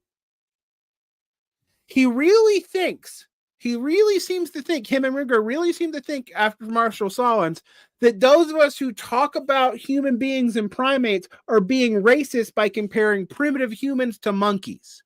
Even though what we're actually saying is monkeys are a lot more like humans.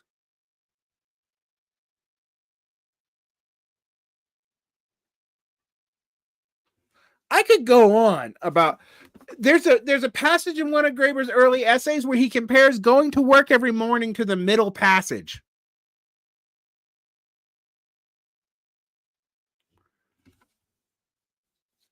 Yeah, what most leftists do not, you know, on Kings, which is a book that I don't totally hate, but he basically argues that we go back and forth between authoritarian and egalitarian moves by the sacralization of the kingship because we're bored.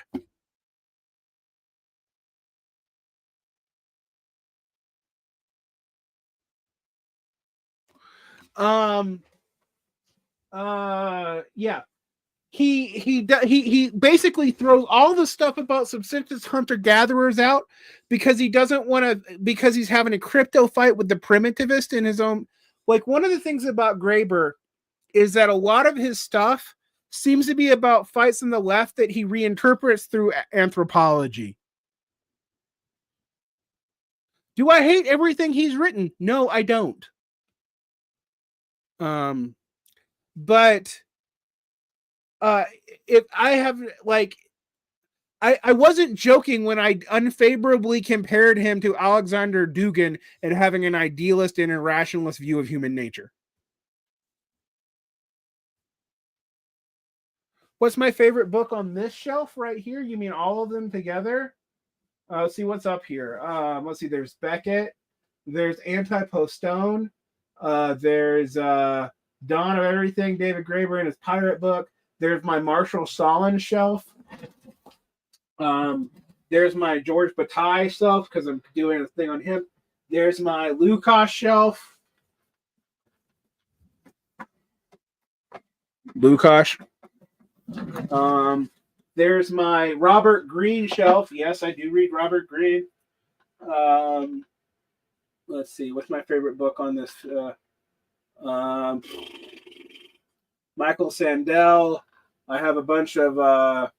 I've been reading Chris Cutrone to make sure that I represent him fairly when I argue with him.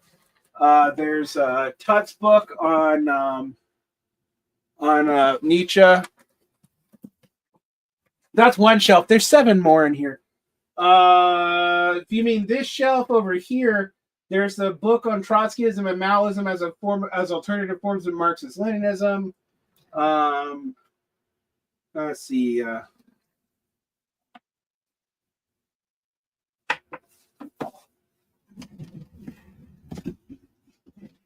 My 2 favorite books on these shelves would be Pierre Vilar, A History of Gold and Money, 1850 to 1920, and After Virtue by Alexander McIntyre. I want to eventually do the Tut book. I need to like read it and take notes, and then read the Lacerda book again, and then read the pro Nietzsche left books again, and then come back to it. Like I gotta be. That's a pretty thorough job. Oh, this book is really good if you haven't read it. It's one of the better early Marx's life books. It's David McKellen's Marx's Life and Thought. It was published in 1973. Pretty decent book. Is Chris Cutrone working class? Not anymore, but he was as a kid, as far as I know. I don't think he has any reason to lie about that. But he is educated from the University of Chicago and works at the Art Institute. So, yeah. I'm a new substitute teacher. Any advice? Good fucking luck. Every day that you teach them anything at all and follow the lesson plan left for you. And my thing is be funny. If you're a substitute teacher, be funny. Cutrone's mega communism confirmed. What software do you use for online annotation note taking? Oh, that's a good question. I don't. You want to know what I use for my note taking?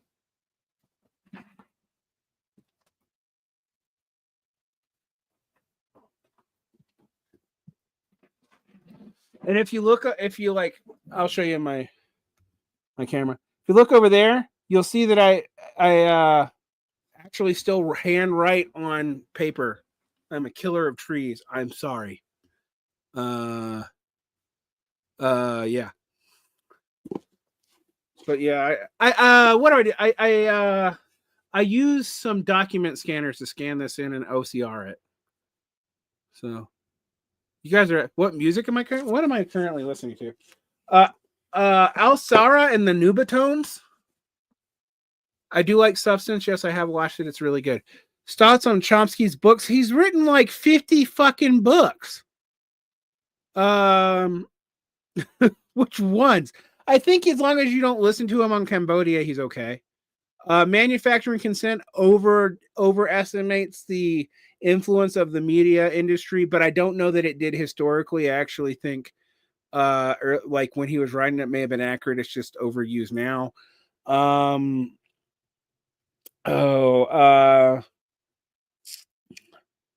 I think most of his books from like 84 to 2007 are pretty good.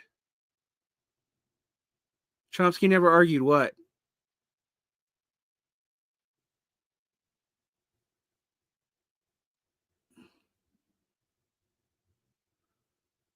Oh, did it never argue that it affects public opinion?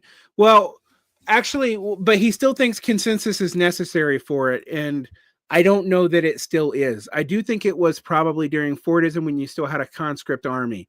Here's the thing is when you don't have a conscript army, what he's talking about is a lot less relevant. Are you a fan of Beckett? Yes, I'm clearly a fan of Beckett, and someone yelled at me on Facebook about it.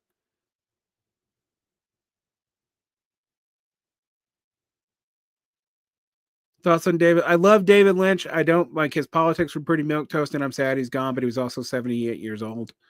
Once you make it past 76, I feel bad. I don't feel good about it, and I but I also think it's kind of a coin flip every day after your mid 70s. Yes, I am a fan of Beckett. No, I don't hate David Graeber, but he does get me on a rant. And the more I read David Graeber, the more I get mad. What music did I listen to? Alcera and the Nubatones. I mentioned that. What else have I been listening to lately? Let me actually look at my stupid phone. Answer your questions honestly. Let's see. I'm not even going to try to be cool. I'm just going to read off the most recently listened to things on my Spotify. Sharon Van Eaton.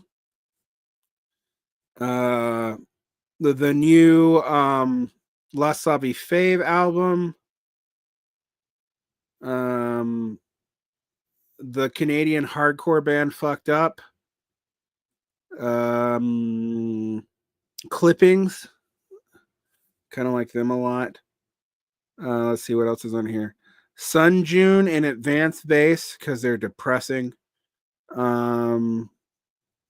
Patriarch, which used to be they used to be called something else. What they used to be called? They lost their name because the band split in two and they kind of stole the name. But Patriarch, and Secret Archives of the Vatican. That's what I've been listening to.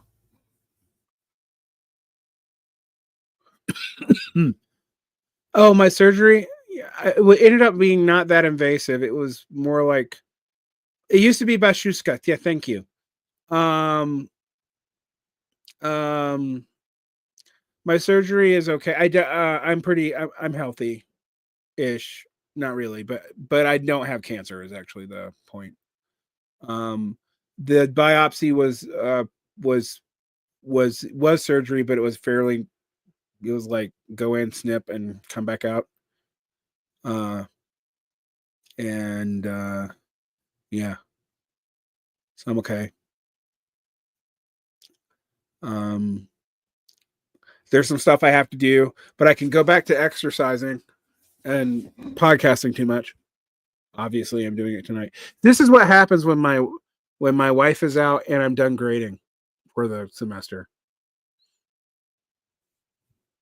Should have probably gone out and had some go hung out with a friend. That's what I should have done instead of talking to y'all sorry asses. But yeah, I'm okay. I'm glad.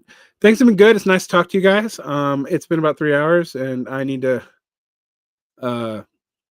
eat dinner. Jesus. And I'm glad I'm okay too.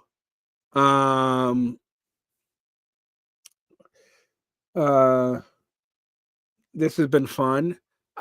It distracted from me talking slag about Mark Fisher. I wasn't really talking slag about Mark Fisher. Do you find consistent reading difficult after all the work your teaching requires? I love to read, but sometimes after a long school day, my brain is melted. So part of why I podcast is it forces me to read. Sometimes I'm literally making myself read articles with you guys. So I make sure that I read them properly. But part of why I podcast is it gives me a reason to stay motivated to read. I think if I stopped doing this kind of stuff, I'd probably just go be a monk somewhere and watch a wall. That's what I'd probably do.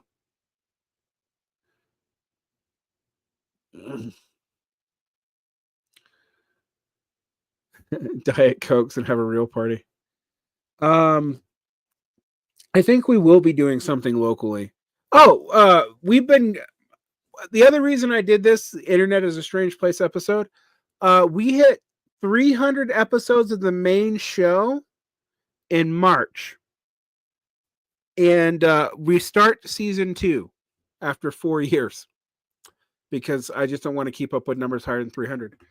And we have something like 1,000 episodes behind the Patreon wall. There's about 700 episodes here, and we've now been officially publishing something for 4 years.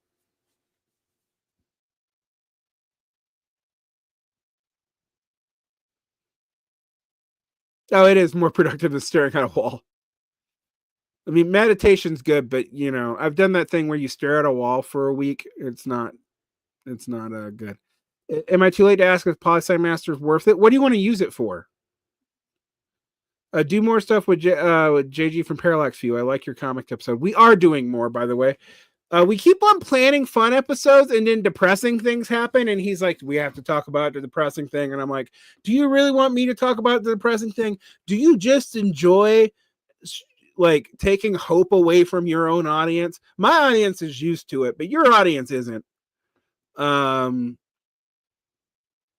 What's the most important concept that you've encountered that has influenced your thought?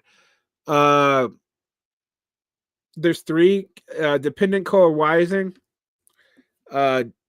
complexity theory, and to a lesser degree dialectics, which is not the same as complexity theory. There's actually really big tensions between complexity theory and dialectics. There are things about dialectics that try to deny elements of complexity theory, but I don't think you get complexity theory without dialectics.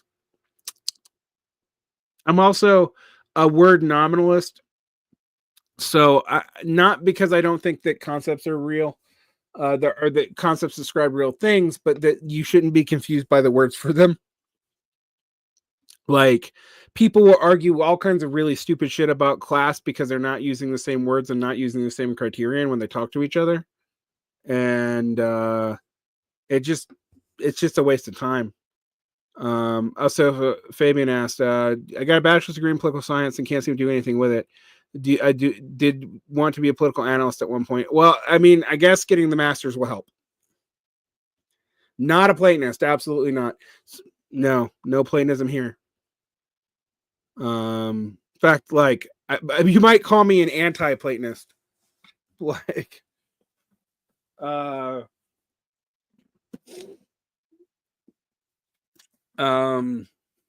yeah. Like, if the Platonist element of Badu is what like makes my eyes glaze over when I read him, for example. Is there a good book for an introduction to complexity theory? There is. I would normally just tell you go read Tainter, but that's not actually fair. Because there's different forms of complexity theory. But the introduction that I like, let me look it up because I have it on my Goodreads.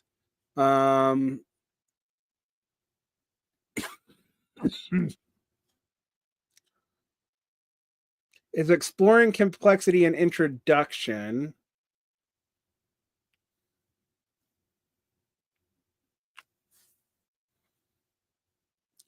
And it is by Ilya Peregrinin. I don't know how to spell it. ILYAPRIGOGINE. I think that's probably Italian. And Georgine Nicholas. Those are pretty good. Yeah, also, yes, you can't be a Platonist unless you're a member of a Platonic cult and you need to worship, the forms, and you have to be instituted into an esoteric order in a specific period of Greek society. Absolutely. But also, I'm not even a Platonist in the loose sense. We're gonna do the one on what is it? It's on Falling Down and another movie. I forgot what the second movie is, and we are gonna do that one. That one's gonna be. Have you talked to Claire Matai? Or Clara Matai? I think Claire Matai. I have talked to her on actually on a Zoom with Real Progressives. I sent her an email to invite her on the show and never heard back, but I probably just got lost in spam and I'll try again one day. Would studying history without a methodology even work, like physically? I don't know. A lot of people do it though. I don't know how you do that because it feels like you get tripped by, like, without a methodology, how do you stop yourself from getting sucked into competing historiographic frameworks without realizing it? Thoughts on the novelist Chester Himes. I want to read this book if Noah Harlow's let him go because it has hidden downside track sentence. But I haven't read it. I can't tell you much about that. Fiction I've read recently. I'll tell you what fiction I've read recently. Although I have a Goodreads, you can find out what I've been reading. Except for what I read for school. I don't talk about what I read for school there. Let's see. What fiction I read? I haven't read fiction in a little while. This feels so fucking narcissistic. But if you guys get some reading suggestions out of it, it's worth doing. Come on.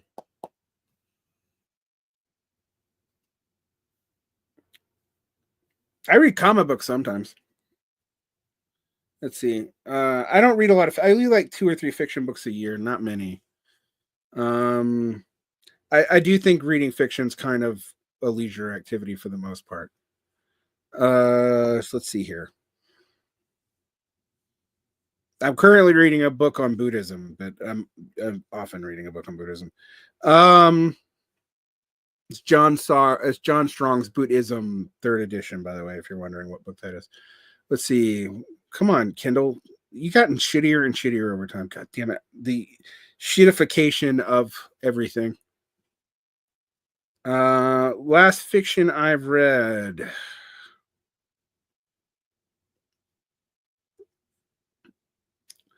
I'm reading Stanislav Lem's Fiasco currently, but I'm probably going to get back to that in a little while. I got 2 other books to read before that.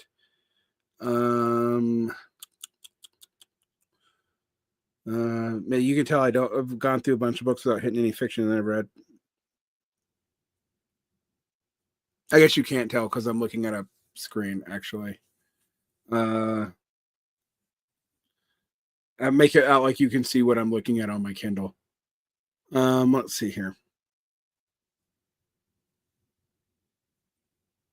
I read a lot more poetry than fiction, honestly.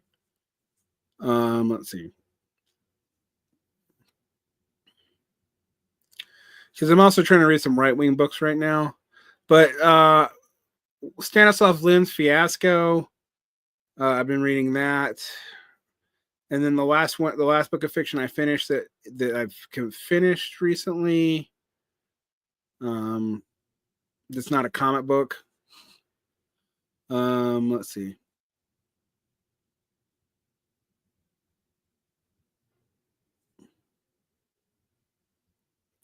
Michael Chabon's Maps and Legends, and which I don't think I've found on Goodreads yet. And what's the other book I read recently? It's fiction. Brian Everson's book of short stories. Which one was it?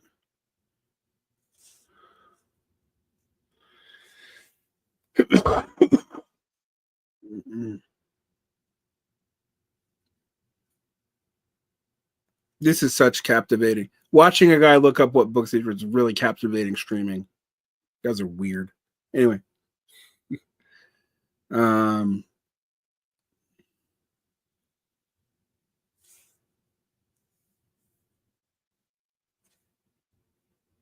Last Days and A Song for the Undying World. Those are the books of fiction I've read most recently, and that's in the last 6 months. All right. I need to go. I'm losing my voice. I've had a cold for like a month. So yeah.